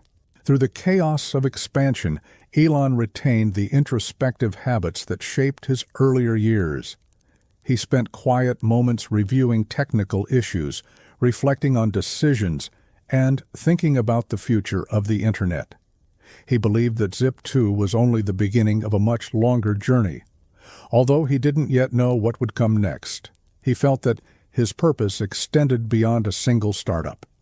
These reflections helped anchor him during storms of uncertainty. Eventually, Zip2 reached a point where acquisition became the most strategic next step. Larger companies expressed interest, recognizing the value of the technology and the potential for broader integration. The negotiations were long and complex, involving financial assessments, strategic projections, and discussions about the future of the platform. When the acquisition was finalized, Elon's life changed materially, but emotionally he remained steady. He saw the sale not as an endpoint, but as a transition. The acquisition provided Elon with financial security for the first time in his life. After years of living with scarcity, the shift felt surreal. But wealth didn't alter his mindset. He didn't seek luxury or comfort. Instead, he considered how the resources could support his next ideas. He reflected quietly on the path that had brought him here, from childhood curiosity to late-night coding sessions, and felt grateful for each step, even the difficult ones. Zip2 had taught him invaluable lessons about building, leading, and imagining. It had shown him the power of the internet, the importance of timing, and the need for resilience. It had introduced him to the rhythm of entrepreneurship, the long hours, the uncertainty, the breakthroughs, and the responsibility of shaping something that could affect many lives. These lessons became part of the foundation he would rely on as he moved toward even more ambitious ventures. More importantly, Zip2 confirmed something Elon had believed since childhood. Ideas, when pursued with persistence, could reshape the world. And with that confirmation, the next chapter of his journey began forming quietly in his mind. After the sale of Zip2, Elon Musk found himself at a crossroads that felt both liberating and uncertain. For the first time in his life, he had financial stability, something he had only imagined during long nights working in shared offices and small dorm rooms. Yet the comfort of security didn't quiet his mind. Instead, it created space for deeper thinking, allowing new questions to rise to the surface. Elon began wondering what larger problems he could now pursue with the resources and experience he had gained. During this period of reflection, Elon became increasingly fascinated with the world of finance and how inefficient it seemed when compared to other emerging technologies. He noticed that banking systems were slow, fragmented, and resistant to modernization. Payments took days, transfers were cumbersome, and many people lacked access to essential financial tools. These observations stirred something inside him. He believed that money, one of the most fundamental components of society, should move as effortlessly as information did online. Elon began envisioning a financial platform built entirely on the internet, one that could simplify how people stored, transferred, and understood money. He imagined a system that unified banking, payments, investments, and personal finance into a single digital interface. These concepts were ahead of their time, especially in an era when online banking was still rare and often distrusted. But Elon didn't focus on skepticism. He focused on possibility. To him, the future of finance felt clear. With this vision forming quietly but persistently, Elon founded X.com in 1999. The idea was ambitious, a fully online financial institution capable of replacing traditional banks. Elon wasn't motivated by disruption for its own sake. He wanted to make financial tools more accessible, efficient, and humane. He sensed that millions of people could benefit from a system designed for clarity rather than complexity. XCOM, he believed, could become that system. The early days of XCOM resembled the beginning of Zip2 in certain ways: long hours, rapid iteration, and countless technical challenges. But they also felt different. Elon now had more resources, more experience, and more confidence in his ability to steer a company toward meaningful impact. He recruited a thoughtful team, selecting individuals who shared both technical expertise and a willingness to think beyond established norms. The work environment was intense, but charged with purpose. As the platform developed, Elon found himself immersed in both engineering and strategy. He spent long stretches coding, shaping the underlying logic of the system, and ensuring that the technology could handle real-world financial demands. He also met with regulators, investors, and advisors to build the infrastructure necessary for a legitimate banking platform. These conversations required patience, clarity, and a steady demeanor. Elon approached them with calm focus, determined to earn trust through understanding rather than persuasion. X.com launched to public curiosity and early enthusiasm. Users were drawn to the simplicity of opening accounts online and the novelty of managing money through a clean digital interface. Elon believed that if the system remained transparent, reliable, and user-centered, adoption would grow naturally. Yet growth brought challenges. Traditional financial institutions questioned the legitimacy of online banking. Competitors rushed to innovate, regulations tightened, and internal pressure increased as the company expanded rapidly. Despite the tensions, Elon remained committed to the long-term vision. He believed that the future of money required transformation at its foundation. Every obstacle became part of a broader learning process, teaching him how to manage risk, build trust, and adapt quickly. His team continued refining the platform, improving security measures, and designing features that made online banking more intuitive. Even under pressure, the company maintained a sense of possibility. But as X.com grew, internal disagreements began to surface. Different leaders held different visions for the company's direction. Should X.com remain a broad financial super platform? Should it specialize in payments? Should it expand internationally or focus domestically? These questions sparked debates that reflected deeper philosophical divides. Elon found himself at the center of these tensions, navigating a growing need for consensus in an environment that had once thrived on singular vision. Yet, despite the emerging conflicts, Elon continued to push forward with quiet determination. He held on to the belief that improving global finance was not just possible, but necessary. He saw XCOM as the first meaningful step toward a future where money flowed freely, efficiently, and transparently. Even as difficulties mounted, Elon remained anchored in this purpose. Soon, however, the company would face changes that neither he nor his team anticipated, changes that would reshape the trajectory of XCOM entirely. The direction of XCOM shifted dramatically when the company merged with Confinity, a startup developing a payment service known as PayPal. The merger was born from both competition and opportunity. Confinity's digital payments product was gaining traction, threatening to overshadow XCOM's broader platform. Rather than entering a costly rivalry, both companies chose collaboration.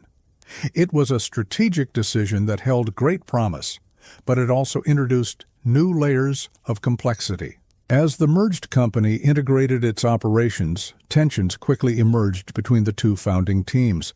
Each side carried its own culture, priorities, and perspectives. Confinity's team preferred a more narrow focus on payments, while Elon and the XCOM team envisioned a comprehensive financial institution.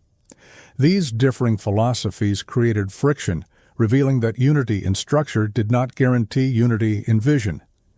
Elon approached these tensions with calm effort, trying to align the teams through discussions, compromises, and shared goals. Leadership became one of the most challenging aspects of this new chapter. Elon, now CEO of the merged company, found himself navigating conflicting opinions on strategy, technology, and long-term planning. While he believed deeply in the potential of the unified platform, others felt that simplification was necessary for stability. The debates were difficult not because of conflict itself, but because they reflected genuine passion from both sides. Everyone involved cared about the company's future, even if they disagreed on how to reach it. Technical issues heightened the pressure. The platform faced growing user demand, security challenges, and the complexities of managing online financial transactions at scale. Elon spent countless hours addressing these issues, often working late into the night to understand system vulnerabilities and guide the engineering teams. He approached each technical challenge with calm persistence, believing that reliability was the cornerstone of trust. These efforts helped stabilize critical systems, but added to the emotional weight he carried quietly. As internal disagreements intensified, Elon faced criticism from some team members about leadership decisions. These criticisms were difficult, not because they wounded his pride, but because he cared deeply about the company's mission.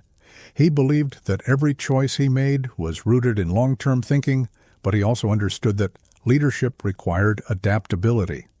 The conflict forced him to reflect on communication, organizational structure, and the balance between vision and practicality. Eventually, the tensions reached a point where the board decided to replace Elon as CEO, believing that new leadership might stabilize the company. The transition occurred while Elon was traveling, adding a layer of emotional distance to an already difficult moment. He returned to find that decisions had been made without him, reshaping the leadership structure of the organization he had helped build from the ground up. The experience was painful, but Elon approached it with introspection rather than anger. Despite being removed from the CEO role, Elon remained the largest shareholder and continued supporting the company's long-term goals. He believed in what PayPal could become and recognized that the platform had enormous potential beyond short-term strategic disagreements. His involvement became quieter, but no less meaningful. He observed the company's evolution with calm patience, trusting that the broader mission would endure. When PayPal was eventually acquired by eBay, Elon experienced his first significant financial breakthrough. The sale marked a turning point, offering him resources far greater than what he had gained from Zip2. Yet wealth, once again, did not change his demeanor or priorities. Elon viewed the acquisition not as an endpoint, but as a beginning. The financial freedom allowed him to consider ideas that had lived in his mind for years, ideas involving energy, sustainability, and space. Reflecting on the PayPal era, Elon recognized how much he had grown. He learned the complexity of merging visions, the challenges of leading through disagreement, and the importance of aligning passion with practicality. He learned that innovation required not only technical ability, but emotional resilience. These lessons shaped him in quiet but profound ways, preparing him for ventures far more ambitious than an online financial platform. Most importantly, Elon discovered something essential about himself, that he was drawn to solving problems not just because they were interesting, but because they mattered. The experience clarified the kind of work he wanted to dedicate his life to, work that addressed fundamental challenges facing humanity. With the PayPal chapter closing, Elon stood at the edge of a new beginning, and soon he would step into a path that aimed not at industries alone, but at the future of the planet. After the sale of PayPal, Elon Musk found himself at a moment of stability he had never experienced before. Financial security had finally arrived, offering him a level of comfort that could have easily encouraged a quieter, more conventional life. But comfort held little appeal to him. Instead, Elon felt a renewed urgency to focus on the deeper questions that had shaped his thinking since childhood. He wondered what he should do with the opportunity now placed in front of him, and what responsibilities came with it. During this period of reflection, Elon revisited the questions that had quietly followed him for years. What were the most pressing challenges facing humanity? Which problems, if solved, could improve life for generations to come? As he examined these questions, two themes emerged consistently: sustainability and the long-term survival of humanity. He believed that humanity needed to transition to renewable energy to protect the planet. He also believed that humanity should become a multi-planetary species to safeguard its future. These ideas, though enormous in scale, felt both necessary and urgent to Elon. The dream of space exploration had been with him since childhood, nurtured by science fiction stories and late-night reflections under star-filled skies. But now, with resources available and experience gained, Elon felt that the dream no longer belonged in imagination alone. He believed that space travel could be more accessible, more cost-efficient, and more ambitious if approached with fresh thinking. He began researching the aerospace industry, expecting to find cutting-edge innovation. Instead, he discovered stagnation. Costs were high, progress was slow, and the spirit of exploration felt dimmed. This realization stirred something powerful inside him. Elon believed that space exploration should not be a relic of the past, but a priority of the future. He saw an opportunity to reignite innovation, to make space travel more practical, and to bring humanity closer to other planets. But turning this belief into action required extraordinary commitment.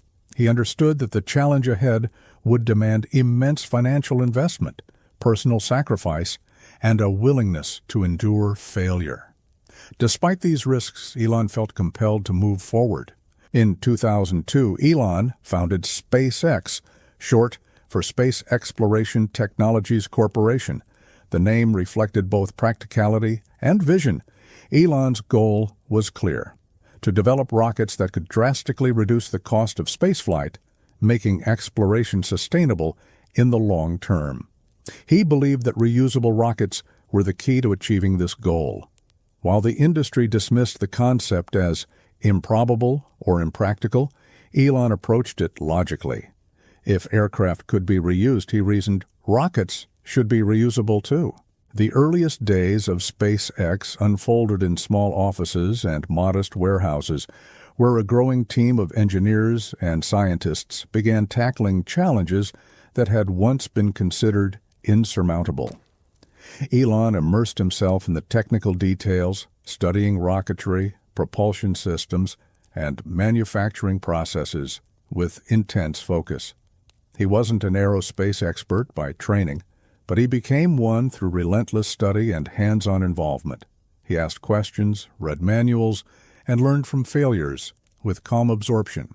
Building rockets from scratch required a level of precision and patience that tested even the most experienced engineers. Elon recognized that innovation demanded experimentation, and experimentation demanded failure. He communicated this mindset to his team with quiet confidence.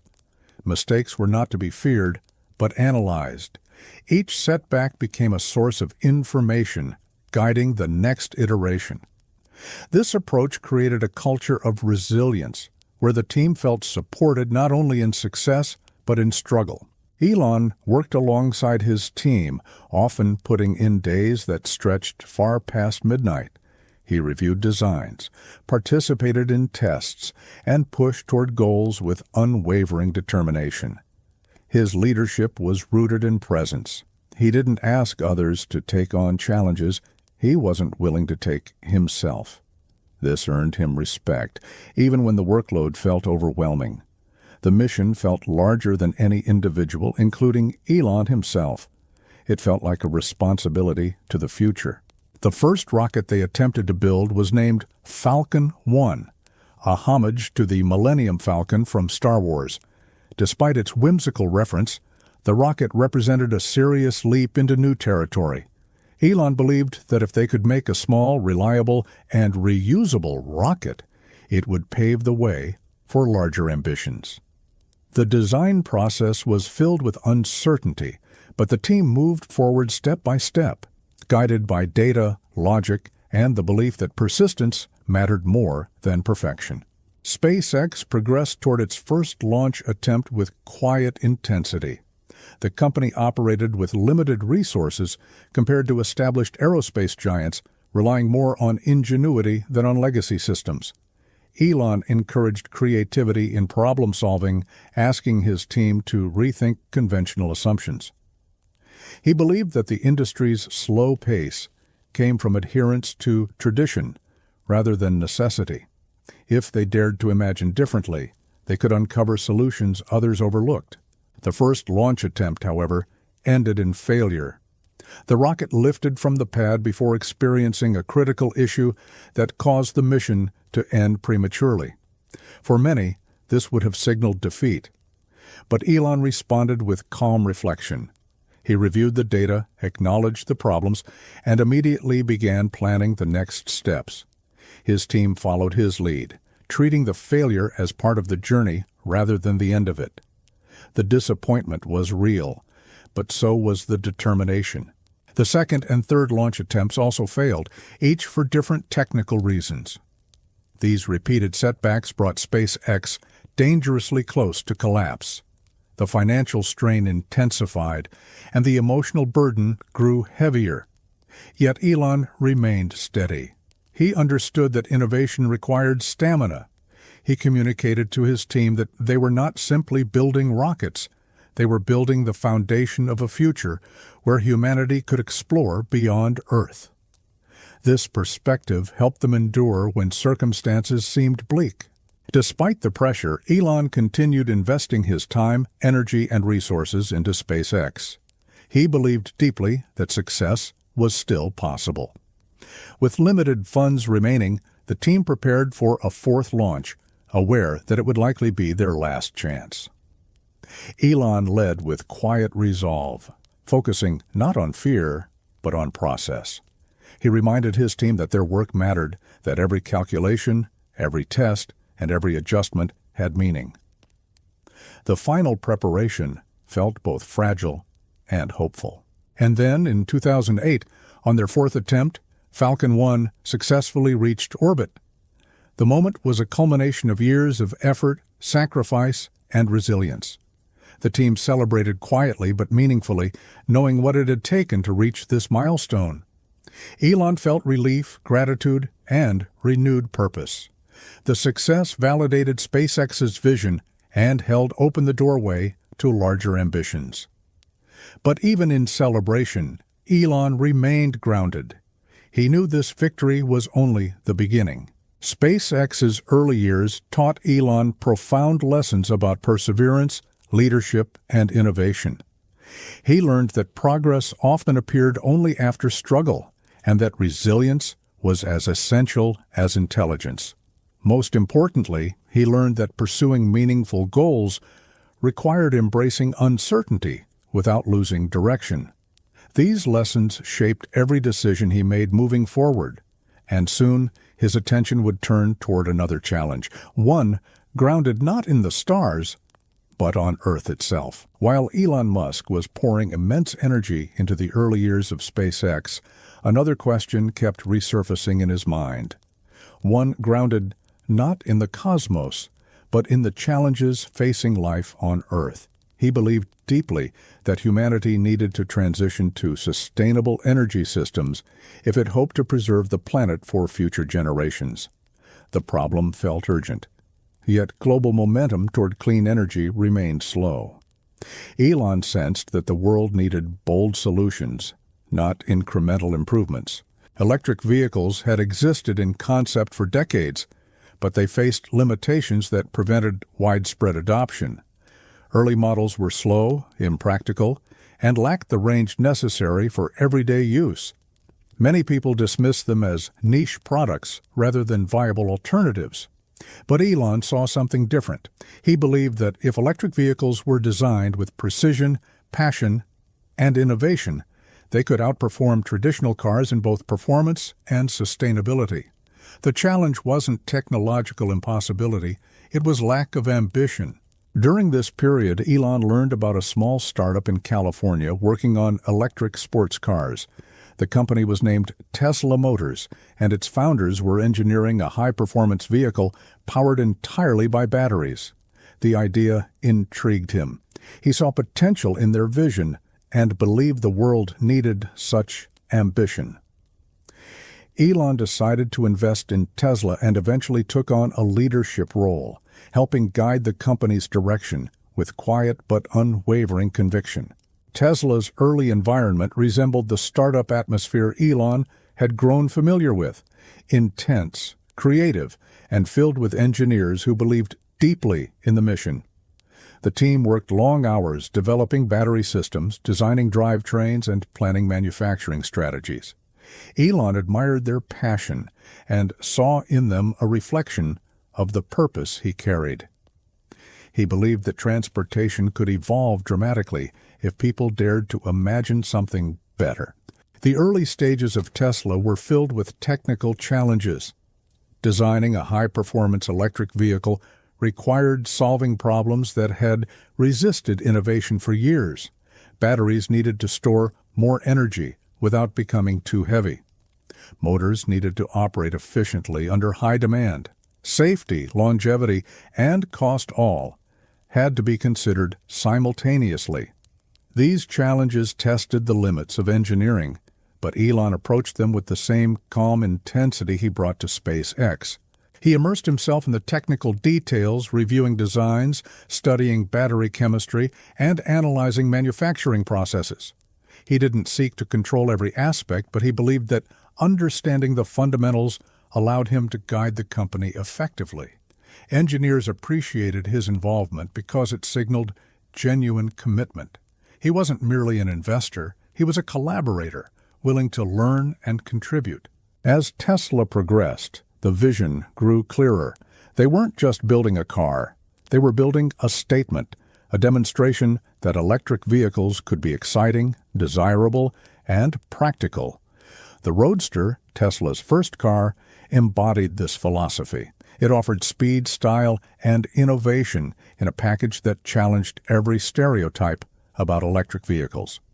When the prototype was unveiled, it carried a mix of excitement and skepticism. Many still doubted whether electric cars had a real future. Elon understood these doubts, but believed the vehicle's performance would speak for itself. Behind the scenes, however, Tesla faced countless obstacles. The company struggled with production challenges, supplier issues, and financial strain.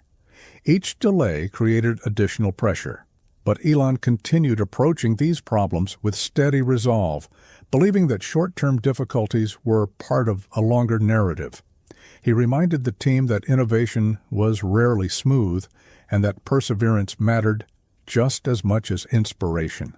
Working on both SpaceX and Tesla simultaneously stretched Elon's energy to its limits. He often moved between companies within the same day, shifting mental gears from spaceflight to automotive engineering. The workload was immense, often leaving little room for rest. But Elon managed the intensity by staying grounded in purpose. He believed that both missions were essential, one for the future of humanity in space and one for the future of the planet on Earth. Financially, the early years of Tesla were extremely challenging. Costs exceeded projections, progress moved slower than expected, and funding became increasingly difficult to secure. Elon invested much of his own money into the company, believing that Tesla's success was worth the personal risk. He understood that mission-driven companies often faced skepticism during their early stages. This didn't deter him. If anything, it reinforced his belief that Tesla was pursuing a path that others were afraid to walk. Despite the difficulties, each breakthrough brought renewed hope. Battery improvements, design milestones, and successful test drives strengthened the team's morale. Elon took time to acknowledge these victories, appreciating the effort behind every small success. He understood that acknowledgement mattered, that people needed to feel seen and valued. This understanding became an important part of his leadership style. The early successes of Tesla, while modest, proved the company's potential. They demonstrated that electric vehicles could be more than conceptual experiments. They could be real, functional, and revolutionary. These achievements gave Elon confidence that Tesla could grow into something far larger than its beginnings suggested. At the same time, Elon recognized that the journey ahead would be complex.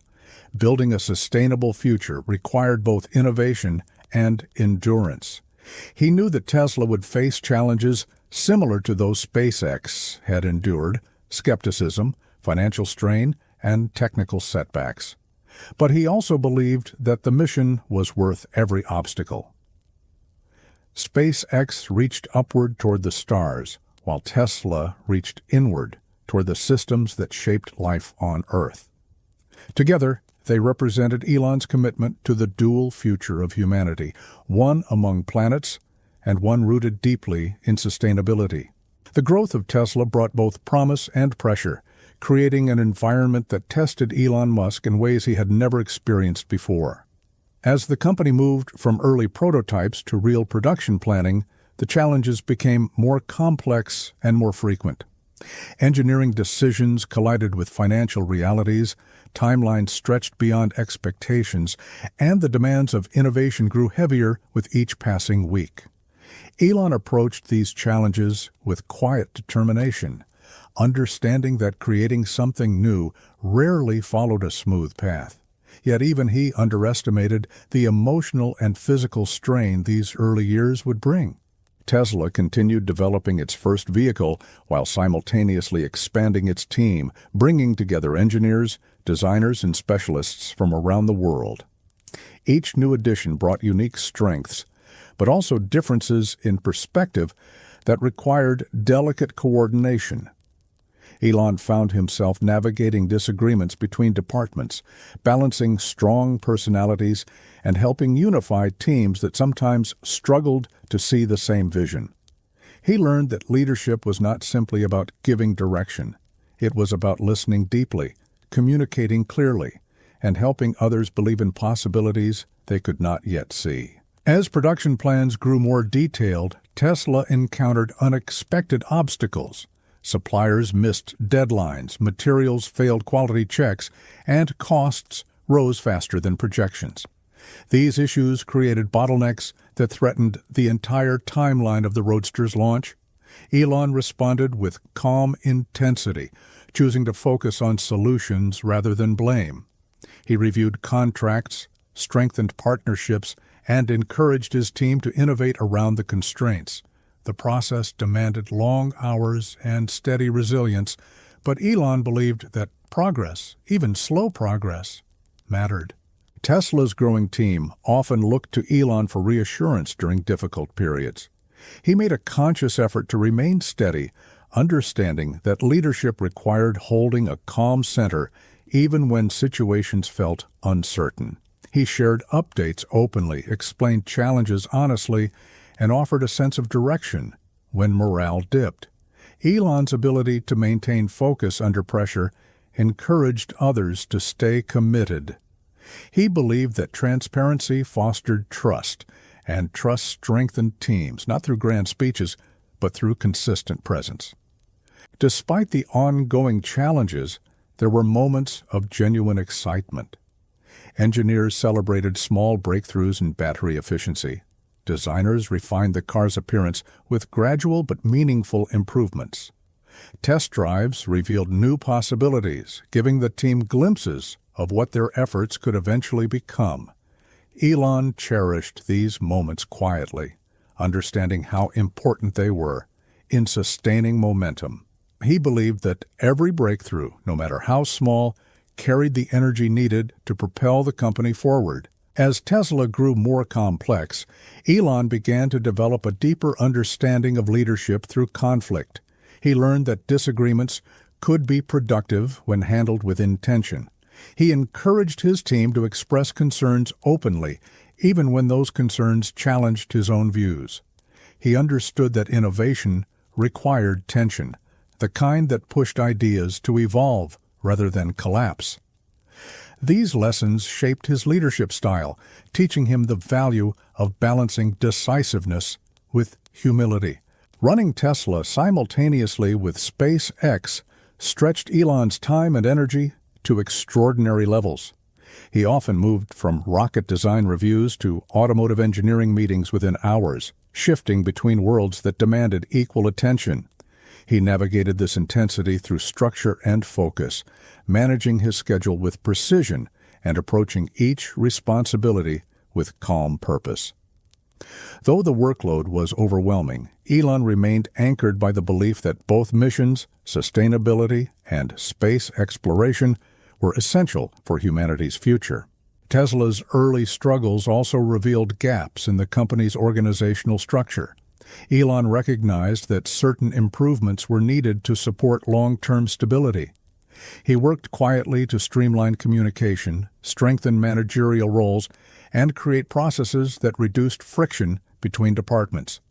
These adjustments helped the company move more coherently, aligning teams with a clearer sense of shared purpose. Elon understood that building a company required both innovation and structure, and that balance came only through continuous refinement. As the Roadster neared completion, Elon reflected often on how far the company had come. What had started as a small group of engineers in a modest workspace was now on the brink of launching an entirely new category of vehicle. The journey had not been easy, but it had been meaningful. Elon felt a deep sense of gratitude toward the people who stayed committed through uncertainty. He believed that the team's resilience would define Tesla's future just as much as its technology. Yet even as Tesla approached its first launch, larger challenges waited quietly in the background, challenges that would soon test Elon and his companies in ways far more severe than anything they had faced so far. The launch of the Tesla Roadster marked a milestone that represented years of hard work, late nights, and unwavering belief. When the first production-ready vehicle rolled onto the stage, it carried not only innovation, but the quiet effort of hundreds of people who had poured their skills into its creation. The crowd reacted with excitement, and for a brief moment, Elon allowed himself to feel a sense of closure. The Roadster was real, no longer a concept or a prototype, but a functioning car that challenged everything people assumed about electric vehicles. Yet success, even one as significant as the Roadster's launch, did not bring immediate relief. Instead, new pressures emerged as Tesla transitioned from creating a single model to establishing itself as a real automotive company. Production needed to scale, quality needed to remain consistent, costs needed to be controlled. Expectations rose from customers, investors, and the broader public. Elon understood these pressures, feeling them settle quietly onto his shoulders as responsibilities multiplied.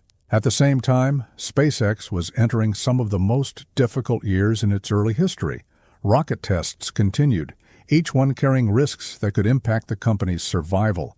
The financial demands of both Tesla and SpaceX intensified, stretching Elon's resources to their limits. He invested nearly all of his personal fortune to keep both companies moving, driven by a belief that their missions, Earth and space, were too important to abandon. These decisions were not reckless, but deeply intentional. He understood the stakes and accepted them. The emotional weight of these years accumulated slowly. Elon remained calm on the surface, communicating stability to his teams, but the mental toll of navigating two struggling companies was significant. He approached each day with purposeful discipline, dividing his time carefully and focusing on problems with clarity. But behind that discipline lived a quiet tension, one that came from knowing that even a single failure could jeopardize everything he had worked for. Despite the strain, Elon stayed closely connected to his teams. He walked through factory floors, visited design studios, and attended engineering reviews with quiet attentiveness. He believed that leadership meant being present, especially during difficult periods. His presence gave employees a sense of reassurance, reminding them that challenges were part of the journey, not signs of defeat. He listened to concerns, offered guidance, and expressed appreciation for their resilience. The Roadster's first deliveries brought moments of genuine joy. Customers celebrated, enthusiasts praised the vehicle's performance, and early reviews highlighted its potential to transform the automotive industry. These positive reactions bolstered morale at Tesla, offering encouragement during a time when the company desperately needed it. Elon acknowledged the significance of these small victories. He understood that progress often came in waves, brief moments of light amid long stretches of effort. Yet behind the celebrations, Tesla faced serious financial challenges. Production costs were higher than expected, supply chains were fragile, cash flows tightened dangerously. Elon approached these issues with quiet realism. He began restructuring operations, cutting unnecessary expenses, and exploring new funding sources.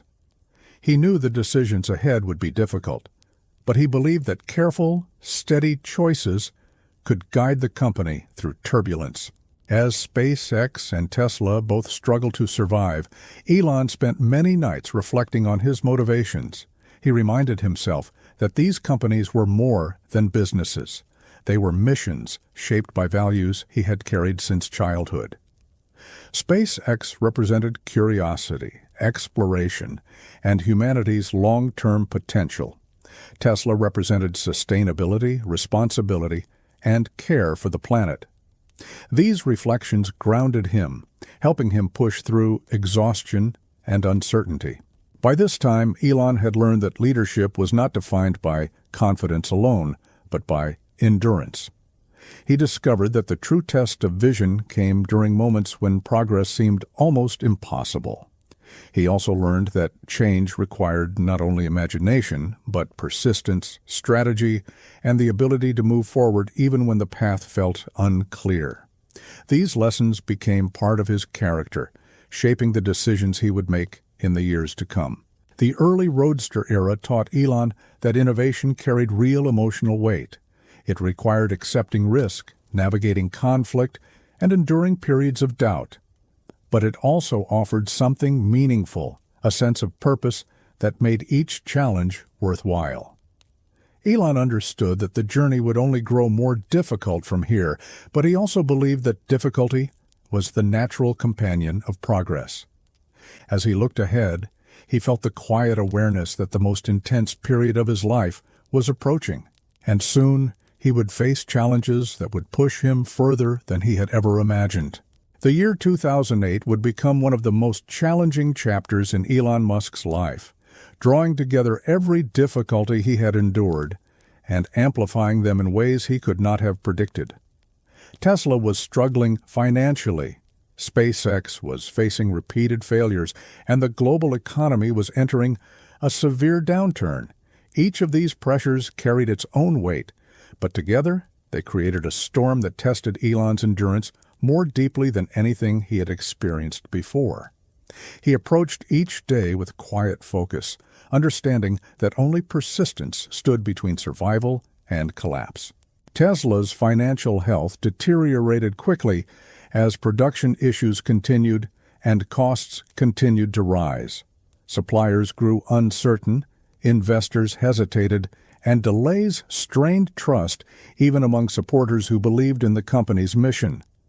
Elon spent countless hours reviewing budgets, negotiating with partners, and searching for new sources of funding. He cut expenses wherever possible, sometimes making heartbreaking decisions to keep the company alive. Through it all, he maintained a steady tone, believing that calm, thoughtful leadership could help stabilize morale during uncertainty.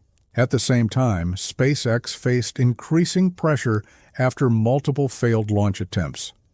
Each attempt had been approached with meticulous preparation, yet each resulted in setbacks that strained the company's resources and spirit. Elon reviewed the failures in detail, combing through data with patient precision. He encouraged his team to see mistakes as stepping stones rather than dead ends. But even as he maintained hope outwardly, he felt the quiet weight of responsibility, settling more heavily with each passing month. The financial strain reached a point where Elon had to divide his remaining resources between Tesla and SpaceX, knowing that either company could fail if misjudged. He injected much of his personal fortune into both ventures, choosing commitment over security. This decision left him without the financial cushion he had once earned, but he made it without hesitation. Elon believed that the missions behind Tesla and SpaceX mattered more than personal comfort. The future of sustainable energy and space exploration felt too important to abandon. Despite the overwhelming challenges, Elon refused to lose sight of the long-term vision. He held on to the belief that persistence could turn even the most fragile situations into opportunities for growth. He worked late into the night most days, balancing meetings, technical evaluations, and urgent decisions with calm discipline. He learned to compartmentalize stress, understanding that emotional clarity was essential in moments when the stakes felt impossibly high. Each day was approached with the same steady intention to keep moving forward. During this time, Elon spent many quiet evenings reflecting on how quickly circumstances had shifted. He had once celebrated the success of the Roadster and the early promise of SpaceX, but now he faced the possibility of losing everything he had built. These reflections were not filled with fear, but with introspection. He acknowledged the reality of the difficulties while reminding himself why he had started these ventures. Purpose became his anchor, helping him maintain a sense of direction when everything around him felt uncertain. Tesla's internal atmosphere grew tense as employees worried about their futures. Elon approached these concerns with transparency, sharing updates openly and offering reassurance wherever he could. He believed that honesty fostered trust, even when the truth was difficult to hear. He reminded his team that innovation required endurance, and that every challenge they faced was part of a journey that had the potential to reshape the automotive industry. His calm presence helped stabilize the company during its most fragile moments. SpaceX, too, faced internal uncertainty. Engineers worked tirelessly to address technical issues, often pushing themselves to exhaustion. Elon remained closely involved, attending reviews, analyzing failures, and guiding the team toward new solutions. Each setback taught them something valuable, and Elon made sure those lessons were shared openly. He encouraged optimism grounded in realism, creating an atmosphere where resilience became part of the company's culture. As the year progressed, the emotional and physical toll on Elon intensified. He continued moving between Tesla and SpaceX, balancing crises with determination that bordered on relentless. Yet even during the most difficult days, he found moments of quiet reflection that helped him stay centered. He believed that difficult seasons often preceded growth, and that perseverance could still lead to success if he remained focused. His ability to remain steady under enormous pressure became one of his defining strengths. The near collapse of both companies revealed something essential about Elon's character. It showed that his ambitions were not rooted in ego or personal gain, but in a deep commitment to solving problems he believed mattered. His willingness to risk everything, even when failure felt imminent, reflected a sense of responsibility that extended beyond himself. He understood that the work he was doing carried implications for the future of humanity, and that understanding strengthened him during moments of doubt. By the end of 2008, Elon stood at the edge of a cliff that felt both terrifying and transformative, and soon the outcome of his efforts would depend on a single launch. As SpaceX prepared for its fourth launch attempt, the quiet tension within the company was unmistakable. Resources were nearly depleted, morale had been tested repeatedly, and everyone understood that this mission represented the company's last chance at survival. Elon approached the preparation with calm focus, refusing to allow fear to disrupt the clarity needed for success. He reviewed every detail carefully, collaborating with engineers and offering guidance where necessary.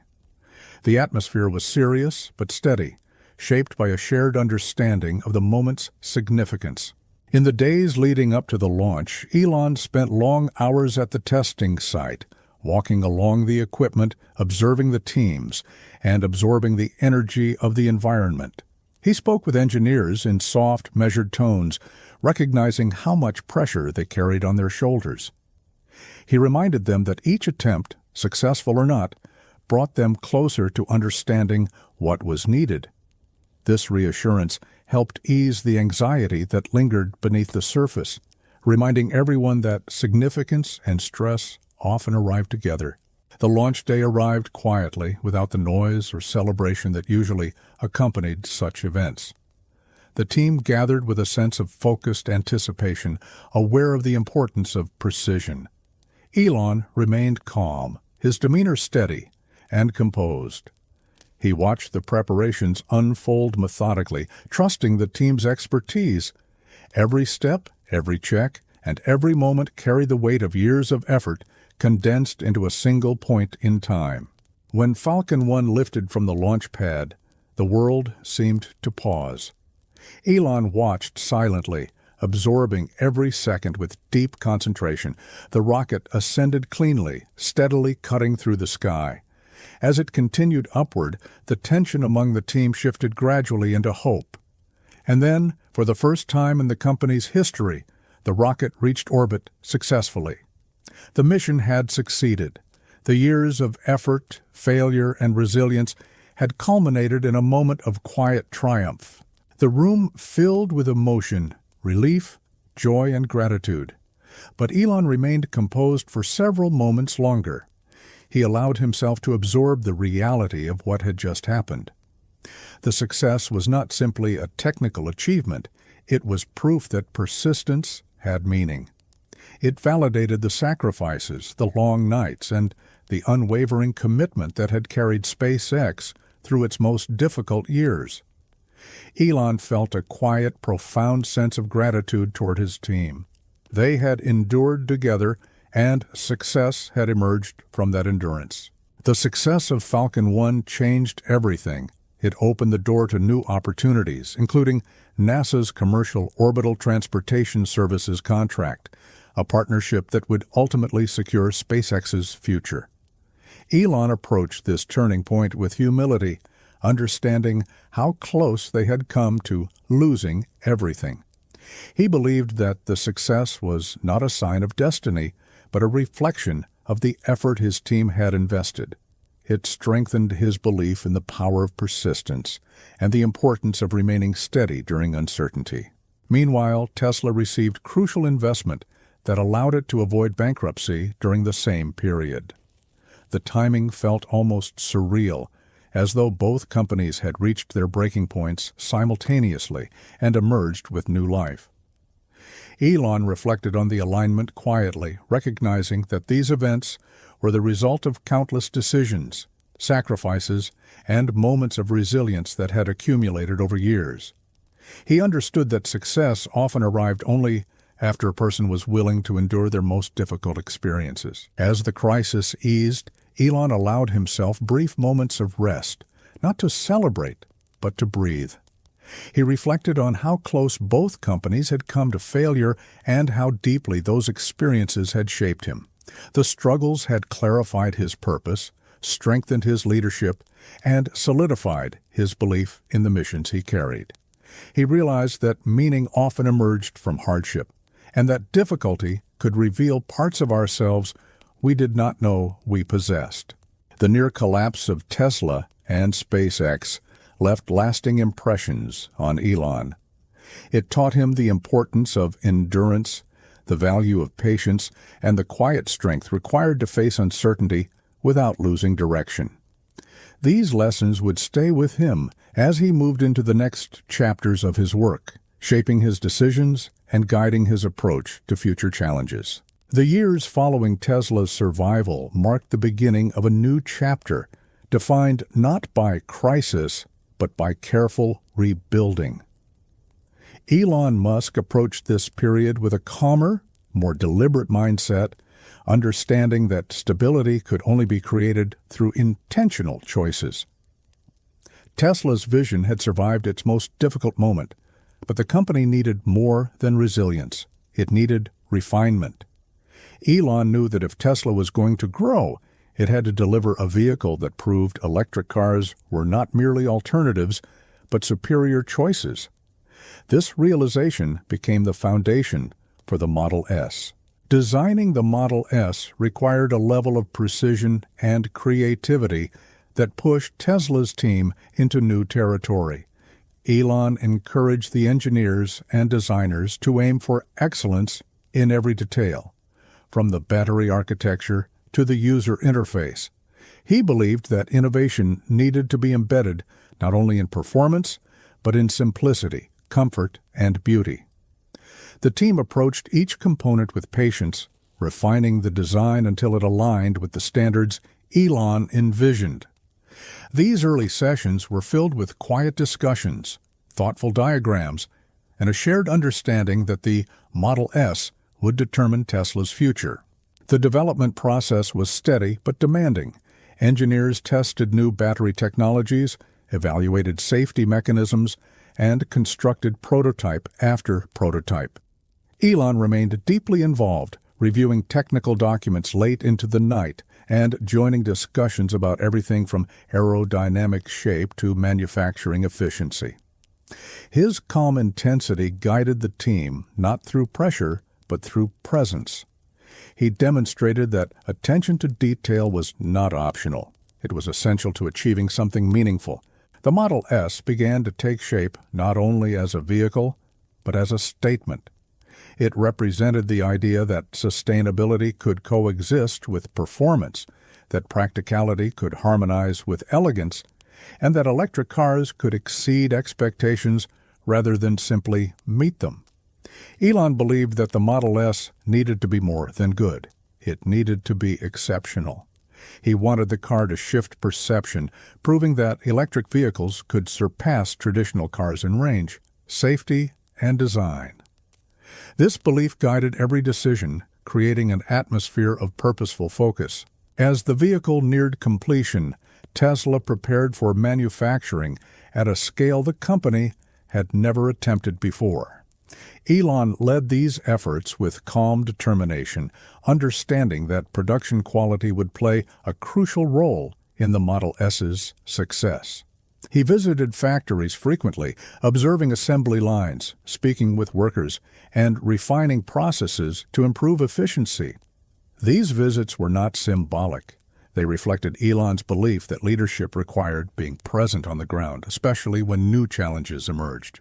When the Model S was finally introduced to the world, the reaction was overwhelmingly positive.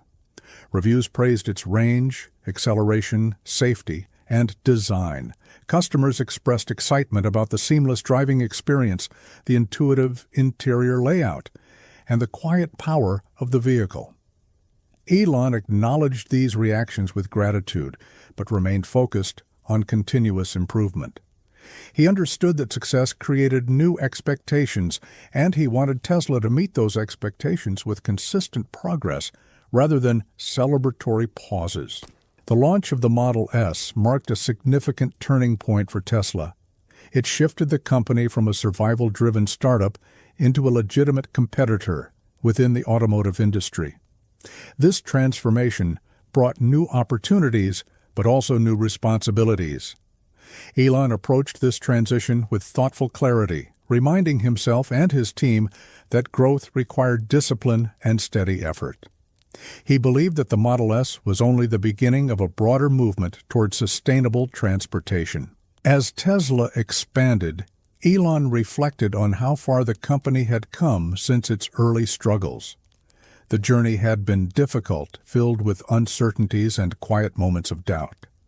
But those challenges had shaped Tesla's culture, giving the team resilience and purpose. The Model S became a symbol of that perseverance, a vehicle built not through comfort, but through unwavering belief. And just as Tesla was finding its footing, SpaceX was preparing for breakthroughs of its own. While Tesla entered a period of expansion, SpaceX also began moving into a new phase defined by consistency, precision, and growing ambition. The successful launch of Falcon 1 had opened the door to partnerships, including NASA's support for developing a reliable cargo transport system. Elon understood the significance of this opportunity. It offered SpaceX the chance to evolve from a hopeful startup into a dependable part of the global aerospace community.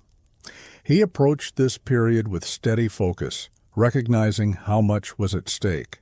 The development of the Falcon 9 rocket marked one of the most important milestones in SpaceX's early journey.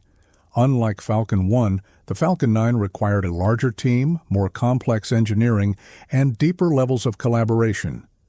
Elon encouraged his engineers to think carefully, iterate patiently, and trust the data. He knew that building a rocket of this scale demanded both creativity and discipline. The team responded with dedication, working through countless technical challenges with quiet resolve. One of Elon's most ambitious goals during this period was the pursuit of reusable rockets. The concept was simple in theory: create rockets that could return safely to Earth and be launched again, dramatically reducing the cost of spaceflight. But in practice, It was a challenge many considered impossible. Elon remained calm in the face of skepticism. He believed that persistence would eventually reveal the path forward. He encouraged his team to take small steps, analyze data, adjust designs, and test gradually, believing that progress would emerge through steady effort. Despite the technical challenges, SpaceX began achieving more frequent successes. Falcon 9 launches became more reliable, each mission building confidence within the company and the aerospace community. Elon watched these launches with quiet appreciation, understanding how far the team had come since the early failures. Success was still never guaranteed, but SpaceX now approached its missions with a balance of rigor and optimism. As reusable rocket testing intensified, failures inevitably occurred. Some attempts ended in ocean landings that fell short of stability. Others ended in explosions that destroyed the rockets upon impact. Elon responded with composure, treating each failure as valuable information rather than a setback. He reminded his team that innovation was rarely linear and that progress often emerged through patient repetition. His calm leadership helped maintain morale, allowing the company to push forward without becoming discouraged. Eventually, SpaceX achieved its first successful landing of a Falcon 9 booster. The rocket descended from the sky, slowed its fall, and touched down gently on the landing pad. It was a moment that felt almost surreal, representing years of insistence that reusability was possible. Elon watched the landing with quiet satisfaction. The accomplishment wasn't just a technical milestone, it represented a shift in how humanity approached space travel.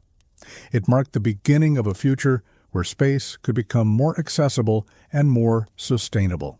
As successes accumulated, SpaceX grew steadily, expanding its workforce, facilities, and capabilities. Elon understood the importance of nurturing this growth with intention. He implemented structures to support long-term operations, refined administrative systems, and ensured that SpaceX maintained the innovative spirit that had carried it through its most difficult years. He believed that growth should never overshadow purpose. The mission to make humanity multiplanetary remained the guiding force behind every decision. The parallel rise of Tesla and SpaceX created a unique period in Elon's life. Both companies were stabilizing, innovating, and gaining recognition. Yet Elon remained grounded, approaching each new achievement with calm gratitude. He understood that progress required constant care and attention. He continued working closely with teams, guiding development with clarity and patience. The external excitement surrounding his companies did not alter his internal pace. As Tesla and SpaceX grew more stable, Elon Musk began turning his attention toward another challenge that had long occupied his thoughts: the future of energy. He believed deeply that humanity needed a full transition to sustainable power systems if it hoped to preserve the planet for the generations that would follow. While electric cars were an important piece of that transition, Elon understood that transportation alone was not enough. Energy generation and storage needed transformation as well. This broader vision guided him toward his next endeavor. Solar energy had always fascinated Elon, not just as a technology, but as a philosophy of abundance. He often reflected on how much power the sun delivered to Earth each day, and how little of it humanity actually harnessed. He believed that solar power held the potential to reshape global energy systems if it were made affordable, accessible, and integrated seamlessly into daily life. During this time, Elon's cousins, Lyndon and Peter Reeve, were building a company that embodied this belief. Their company, SolarCity, focused on making solar installations more practical for families and businesses. Elon joined SolarCity as chairman and strategic guide, helping the company expand its vision and structure. He provided not only funding, but clarity, encouraging the team to think about long-term impact rather than short-term gains. Under Elon's guidance, SolarCity pursued a model that reduced upfront costs for customers, making solar energy more attainable. Elon believed that if sustainable options were easier and more affordable than traditional ones, adoption would follow naturally. This mindset shaped the company's early growth. As SolarCity expanded, Elon spent increasing amounts of time thinking about how energy generation, storage, and consumption could fit into a single ecosystem. He imagined a future where solar panels powered homes, batteries stored excess energy, and electric vehicles used that stored power to move through cities quietly and cleanly. This interconnected vision reflected Elon's tendency to think holistically, connecting industries that were often treated separately. He believed that true sustainability required integration, not isolated solutions. Tesla's development of energy storage products strengthened this vision. The Powerwall and Powerpack emerged from the belief that clean energy needed a reliable way to be stored, especially during times when sunlight was limited. Engineers at Tesla worked carefully on battery chemistry, thermal management, and safety systems, ensuring that the products could operate in homes and businesses without complication. Elon reviewed these developments with calm attention, encouraging the team to refine details until the systems felt both elegant and dependable. Elon saw SolarCity and Tesla Energy not as separate ventures, but as parts of a larger mission. He spoke often about the need for sustainable energy ecosystems, emphasizing that clean generation and clean transportation shared the same purpose. This perspective helped bring clarity to decisions that might otherwise have seemed bold or unconventional. Elon believed that innovation needed coherence, that each step should align with the broader future humanity needed to achieve. As SolarCity grew, it faced challenges common to rapidly expanding companies. Installation logistics became more complex, financial structures needed refinement, and competition began to increase. Elon remained patient, understanding that growth always brought new difficulties. He worked with leadership to adjust strategies, improve efficiency, and strengthen customer experience. His involvement was steady, but not overbearing. He guided quietly, offering direction while allowing the team space to learn and adapt. During this time, Elon often reflected on the relationship between ambition and responsibility. He understood that transforming global energy systems required more than technology. It required trust, education, and gradual cultural shifts. People needed to feel comfortable embracing new solutions. They needed to believe in the reliability of clean energy. Elon saw this process not as an obstacle, but as a natural part of progress. He remained committed to steady, patient effort. The pursuit of sustainable energy became a grounding force for Elon amid the rapid evolution of Tesla and SpaceX. It reminded him of the practical needs of planet Earth, balancing the visionary reach of space exploration with immediate environmental responsibilities. These reflections helped him maintain balance, anchoring his broader ambitions in everyday challenges that affected millions of people. He believed that humanity's future depended not only on exploration, but on stewardship. As energy innovations advanced, Elon continued imagining a world where homes generated their own power, cars produced no emissions, and communities existed in harmony with nature. These ideas were not fantasies for him. They were goals, built on scientific possibility and human determination. He saw a future shaped not by scarcity, but by thoughtful, sustainable design. This belief guided him forward, preparing him for the next frontier of innovation that awaited quietly beyond the horizon. While Tesla, SpaceX, and SolarCity continued making progress, Elon Musk found his mind returning to questions that stretched beyond traditional industries. He often reflected on the nature of intelligence, the limits of human capability, and the challenges posed by increasingly advanced artificial intelligence. These reflections were not driven by fear, but by curiosity and responsibility. Elon believed that as machines grew more capable, Humanity would need ways to understand and collaborate with them more effectively. This belief seeded the early ideas that would become Neuralink. Neuralink began as an exploration into neurotechnology, with the goal of developing interfaces that connected the human brain with computers. Elon believed that such technology could help treat neurological conditions, restore lost functions, and eventually help people process information in more seamless ways. He approached this field with the same quiet curiosity that had guided him through rocketry and automotive engineering. He asked questions, studied research, and surrounded himself with experts in neuroscience and biomedical engineering. The early work at Neuralink involved delicate experimentation, requiring careful coordination between scientists, engineers, and medical researchers. Elon encouraged the team to focus on long-term benefit rather than short-term excitement. He believed that improving human health and cognitive capabilities carried profound ethical responsibilities. The team approached their work with calm professionalism, aware of both the potential and the sensitivity of the technologies they were developing. Elon's role was to guide, question, and support, not to rush. Parallel to Neuralink's formation, Elon also launched the Boring Company, an idea that began almost humorously but soon gained serious direction. After spending hours in heavy traffic, Elon wondered whether underground tunnels could help reduce congestion in cities. Instead of accepting traffic as an unavoidable part of modern life, he saw it as a problem waiting for a creative solution.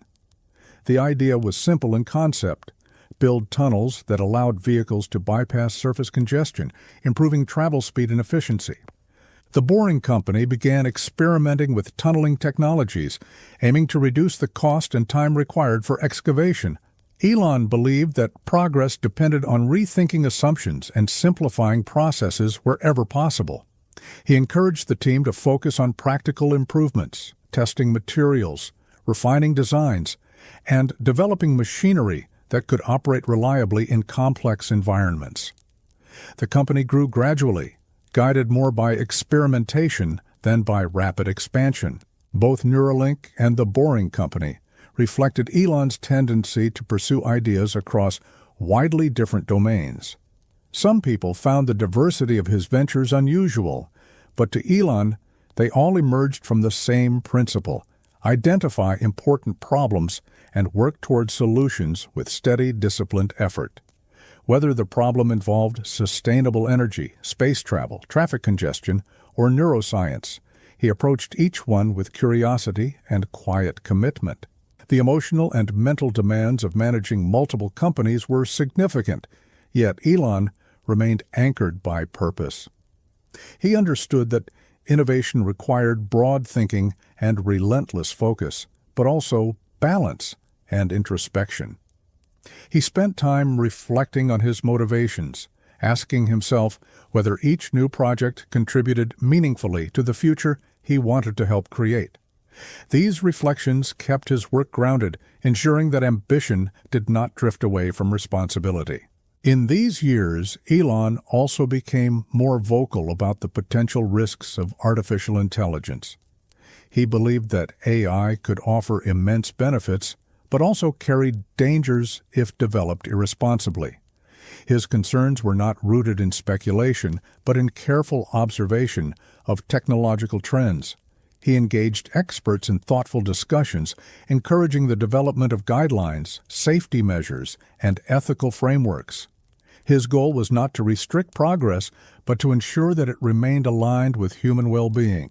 As Neuralink and the Boring Company expanded slowly, they added layers of depth to Elon's overall mission. They demonstrated his belief that innovation should not be confined to one field, and that diverse problems required diverse solutions. He understood that no single company could address all of humanity's challenges, but each could contribute meaningfully to the broader story of progress. Neuralink addressed the human mind. The Boring Company addressed the structure of cities. Tesla addressed energy. SpaceX addressed exploration. Through it all, Elon remained calm, steady, and introspective. He approached each new venture not with urgency, but with thoughtful purpose. He believed that progress came from continuous learning, deliberate action, and a willingness to explore new possibilities. These new frontiers did not distract him from his earlier missions. They expanded them, helping shape a vision of the future that was increasingly interconnected and holistic. As this chapter drew to a close, Elon found himself leading multiple ventures focused on challenges that stretched across the planet and beyond it. And with each step, he moved closer to a broader vision of humanity's future, one shaped by curiosity, responsibility, and quiet determination. As Elon Musk's companies continued to grow, his public visibility expanded in ways he had never fully anticipated. He had once lived in quiet anonymity, focused entirely on engineering challenges and long-term visions. But now his work held global impact, attracting attention from governments, investors, journalists, and everyday people who followed his progress closely. Public expectations began forming around him, expectations shaped by admiration, skepticism, curiosity, and sometimes misunderstanding. Elon recognized this shift with calm awareness, understanding that influence carried responsibilities he could not ignore. The media often portrayed Elon through simplified narratives, reducing complex missions into brief headlines. Some celebrated him with enthusiasm, while others criticized him for decisions they viewed through narrower lenses. Elon processed these reactions quietly, knowing that public interpretation could never capture the full depth of the work being done behind the scenes. Instead of reacting emotionally, he chose to focus on clarity and communication, offering explanations when necessary and accepting that not every message would be understood exactly as intended. This acceptance helped him maintain balance. As his profile grew, Elon found himself navigating the tension between openness and privacy. He wanted to share the progress of his companies, inspiring interest in science and innovation, but he also valued maintaining space for reflection. Social media offered him a way to communicate directly with millions of people, bypassing traditional media filters. Yet this communication required careful thought. Elon approached it with calm intention, sharing insights, updates, and reflections when they contributed meaningfully to public understanding. He understood that influence could inspire, but it also needed responsibility. The weight of leadership grew heavier during this period. Employees at Tesla, SpaceX, Neuralink, and the Boring Company looked to Elon for guidance, especially during moments of uncertainty. Investors expected growth. Fans expected breakthroughs. Critics expected missteps. Elon navigated these varied expectations by grounding himself in purpose rather than perception. He believed that consistency mattered more than approval, and that meaningful work required staying focused, even when outside voices grew loud. This approach helped him maintain emotional clarity. Despite the growing pressures, Elon continued to cultivate a calm, methodical rhythm in his work. He attended engineering meetings, reviewed designs, and collaborated with teams just as he always had. His responsibilities expanded, but his core habits remained steady. Early mornings, long days, and reflective evenings helped him maintain stability. He believed that disciplined routines supported clear thinking, especially in environments where decisions carried significant consequences. This consistency helped him navigate complexity without becoming overwhelmed. In private moments, Elon often reflected on the balance between ambition and well-being. He recognized that the scale of his goals demanded sacrifices of time, energy, and personal comfort. Yet he also understood the importance of grounding himself emotionally. He found quiet moments to recharge, whether through reading, spending time with his children, or simply sitting alone in stillness. These pauses, though brief, helped him maintain resilience. They reminded him that even in fast-moving worlds, calmness remained essential. The pressure surrounding Elon grew not only from his companies, but from the public's expectations of innovation. People looked to him as a symbol of technological progress, projecting hopes and fears onto him that did not always align with his intentions. Elon responded with humility, reminding himself that he was simply one person trying to solve meaningful problems. He viewed influence not as a privilege to be enjoyed, but as a responsibility to be managed thoughtfully. This perspective helped him navigate attention with steadiness rather than ego. As he continued guiding multiple companies, Elon became increasingly aware of the emotional toll that public scrutiny could create. He learned to separate external noise from internal direction, recognizing that not all criticism required response and not all praise required reaction.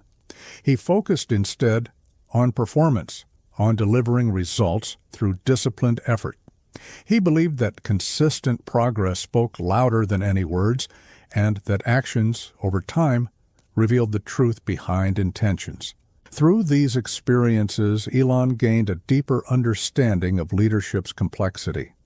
He realized that influence required balance between transparency and discretion, ambition and stability, innovation and practicality. He understood that effective leadership was not rooted in certainty, but in adaptability.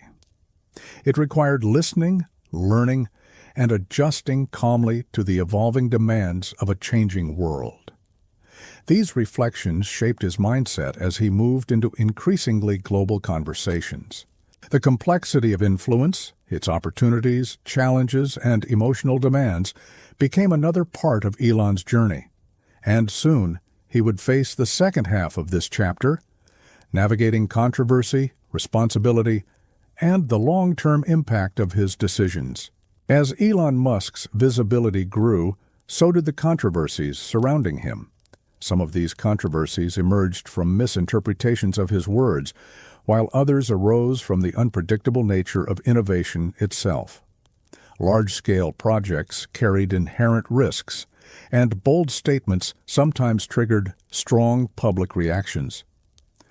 Elon learned to navigate these situations with increasing calmness, understanding that misunderstandings were unavoidable in complex, fast-changing environments. He focused on clarifying intentions where needed, while remaining anchored in long-term purpose. Criticism often arrived in waves, sometimes driven by genuine concern and other times by speculation. Elon responded to these moments with introspection, examining whether there were lessons he could learn or adjustments he could make. He valued honest feedback when it was grounded in insight rather than assumption. Yet he also understood that not all criticism carried constructive intent. By maintaining this distinction, he preserved emotional stability, ensuring that external reactions did not overshadow internal clarity. During these years, Elon faced pressures that tested his resilience more deeply than before. Production challenges at Tesla created frustration among customers. Delays in space missions sparked skepticism. Decisions at Neuralink and the Boring Company raised ethical questions. Each situation demanded careful thought, quiet deliberation, and the ability to communicate with compassion and transparency. Elon approached these moments with a balance of responsibility and patience, acknowledging concerns while guiding his teams forward. Leadership required not only strategic intelligence, but emotional endurance. Elon learned that the more influence he gained, the more carefully he needed to manage his own reactions. He became more deliberate in his communication, understanding that his words carried weight and could influence markets, employees, and public sentiment. He took time to reflect before responding, recognizing that thoughtful communication helped maintain trust during turbulent moments. This discipline became an essential part of his maturing leadership style. Elon also faced personal challenges that heightened the emotional complexity of this period. Balancing family life with the demands of multiple companies required careful attention and tenderness. He made efforts to be present with his children, offering them stability even as his professional responsibilities intensified. These moments reminded him of the importance of grounding, of staying connected to the simple, quiet joys that balanced the weight of ambition. They offered clarity, helping him maintain perspective. As he moved through controversies and complexities, Elon adopted a more reflective approach to decision-making.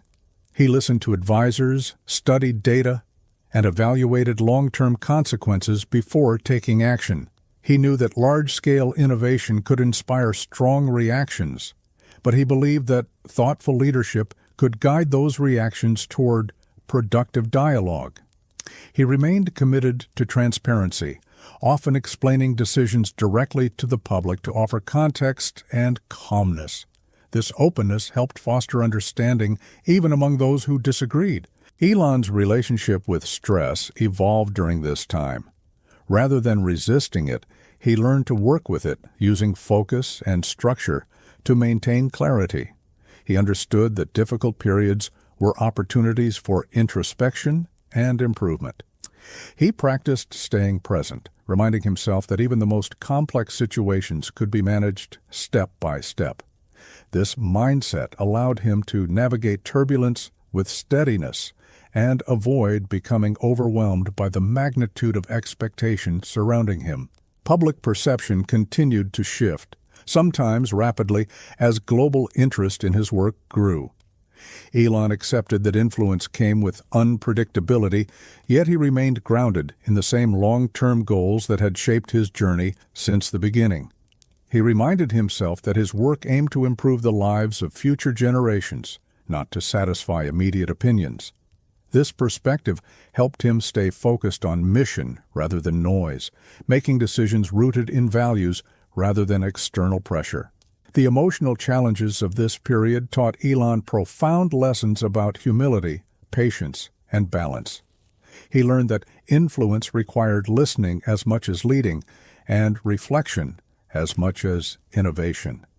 He discovered that progress often invited misunderstanding, but perseverance could build clarity over time. And he recognized that leadership was not defined by perfection, but by resilience and sincerity. As he moved forward, Elon carried these lessons with him, understanding that the future would bring new complexities, new responsibilities, and new opportunities for growth. And from this emerging maturity, the final chapters of his journey began to take shape. As Elon Musk moved into the later chapters of his career, he carried with him the lessons, resilience, and perspectives formed across decades of challenge and creation. His leadership style, often studied, debated, and analyzed, revealed itself most clearly not through public moments, but through the quiet decisions that shaped his companies day by day. Elon valued clarity, precision, and effort, but he also valued curiosity and patience. These qualities helped guide teams through uncertainty, reminding them that innovation required both discipline and imagination. Over time, this approach contributed to a culture shaped by persistence and thoughtful progress. Many people expected Elon's influence to be found in dramatic breakthroughs or ambitious missions, but much of it emerged in quieter, steadier ways. He spent long hours mentoring teams, refining designs, and asking questions that encouraged deeper thinking. He approached problems from first principles, stripping away assumptions, and rebuilding ideas from the ground up. This method was not aggressive. It was inquisitive. It reflected a belief that understanding the essence of a problem created room for better solutions. Through this mindset, Elon shaped environments where unconventional ideas could thrive. His leadership also evolved as he listened more deeply to the people around him. Elon learned that even bold visions required adaptation, collaboration, and openness to new perspectives. He came to appreciate the subtle strengths that teams brought: patience, creativity, and the ability to see angles he had not considered. These realizations brought balance to his approach, helping him guide companies not through force, but through alignment. The more he observed, the more he understood that leadership was not about singular direction, but about shared understanding. The broader impact of Elon's work began to show gradually, spreading through communities far beyond the walls of Tesla, SpaceX, or Neuralink. Young engineers found inspiration in the idea that complex systems could be reimagined. Students pursued physics, robotics, and renewable energy with renewed excitement. Organizations began adopting cleaner technologies, acknowledging that sustainable solutions had become both necessary and possible. Elon watched these changes unfold quietly, understanding that influence was most meaningful when it inspired others to take action. Even as his companies expanded globally, Elon remained deeply involved in the technical details behind each mission. He reviewed rocket architectures, battery chemistries, and vehicle designs with the same curiosity he had shown as a child, exploring science fiction novels. This continuity helped him stay grounded. He never saw progress as something abstract or distant. He saw it as a living process, a continuous flow of questions, experiments, corrections, and insights. This perspective helped him maintain a sense of purpose long after the initial excitement of each company had faded. Elon also became more aware of the human side of innovation. He recognized that progress was shaped not only by technology, but by emotion, collaboration, and community. He saw how engineers comforted one another after failures, how teams celebrated small victories, and how shared purpose formed bonds that carried people through difficult seasons.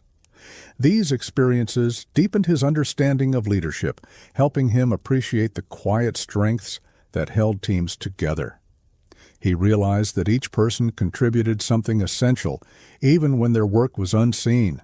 The impact of Elon's work extended into cultural conversations about the future. People discussed sustainable energy with new seriousness.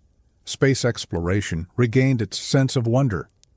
Conversations about artificial intelligence, transportation, and global responsibility became more nuanced. Elon observed these shifts with calm reflection. He understood that his ideas were only part of a larger movement. Real change required collective effort. He saw himself not as a single force driving progress, but as one voice among many trying to imagine a better future. Through years of effort, Elon learned that influence was not linear. It did not move predictably or evenly. It expanded and contracted, shaped by successes, failures, and changing circumstances. But he also learned that the most meaningful contributions came from consistency. He believed that showing up every day, with curiosity, with effort, and with intention, mattered more than dramatic breakthroughs. This belief helped him stay grounded as he continued working toward long-term goals that stretched far beyond his own lifetime. The more Elon reflected on his journey, the more he understood that leadership was an evolving practice. It required flexibility, humility, and constant learning. It asked him to balance bold ambition with careful stewardship and rapid progress with thoughtful caution. These reflections shaped his approach to future decisions, guiding him toward a form of influence that felt quieter but more sustainable. He wanted his work to endure not because it was loud, but because it was thoughtful. As this part of his journey unfolded, Elon found himself carrying a deeper sense of responsibility. He understood that innovation touched the lives of millions, shaping experiences, expectations, and opportunities. He approached this responsibility with calm seriousness, recognizing that his decisions mattered not only to his companies, but to the broader tapestry of humanity's future. And through this awareness, a new chapter of purpose began forming quietly within him. In the later stages of his journey, Elon Musk spent more time reflecting on the path that had led him from a curious child in Pretoria to a figure shaping global conversations about technology and humanity. He recognized that his story was not one of sudden breakthroughs, but of steady persistence through thousands of small moments. The failures, the experiments, the quiet nights, and the early mornings all played roles just as important as the public successes. This understanding helped him appreciate the process rather than the outcome, bringing a sense of calmness to the rapid pace of his life. Elon often thought about the future in long arcs. decades, generations, and even centuries ahead. He believed that the choices made today carried consequences far beyond the present moment. This belief guided his work, encouraging him to focus on projects that offered meaningful contributions to humanity's long-term well-being. Clean energy, planetary exploration, and cognitive understanding were not trends for him. They were responsibilities. He viewed them as stepping stones toward a future where humanity could flourish with stability, curiosity, and purpose. As he reflected on his journey, Elon acknowledged the sacrifices that had shaped his life. The long hours, the personal challenges, the emotional weight of leading multiple companies, each had taken a toll. But he also recognized the meaning behind those sacrifices. They represented the commitment required to pursue visions of remarkable scale. He understood that progress demanded effort, and that the work he poured into his missions stemmed from a deep desire to help shape a better world. This awareness helped him maintain a sense of balance and gratitude. Elon also reflected on the importance of the people who had supported him over the years. Engineers, designers, technicians, colleagues, friends, and family members had all played essential roles in his journey. He admired their creativity, resilience, and dedication. These partnerships reminded him that innovation was never the product of one individual. It was a collective effort, shaped by many hands and many minds, working toward shared purpose. Elon valued these relationships deeply, even when the pace of his work limited his ability to express it fully. Through thoughtful reflection, Elon grew increasingly aware that his legacy was still forming. He knew that the future would contain new challenges, new technologies, and new questions that humanity had not yet learned to ask. He felt a quiet humility in recognizing that he would only be part of the story for a moment in time. But he also felt gratitude in knowing that he could contribute something meaningful, a spark, a direction, or a set of ideas that future generations could build upon. The unfinished nature of his work did not discourage him, it motivated him. Elon's perspective on success also evolved. He no longer viewed success as a single achievement or milestone. Instead, he saw it as a continuum, an ongoing process of learning, improving, and adapting. He believed that the true measure of progress lay in whether actions aligned with values. This realization brought him a sense of inner peace, helping him navigate the uncertainties of the future with calm confidence. He understood that perfection was impossible, but intention mattered deeply.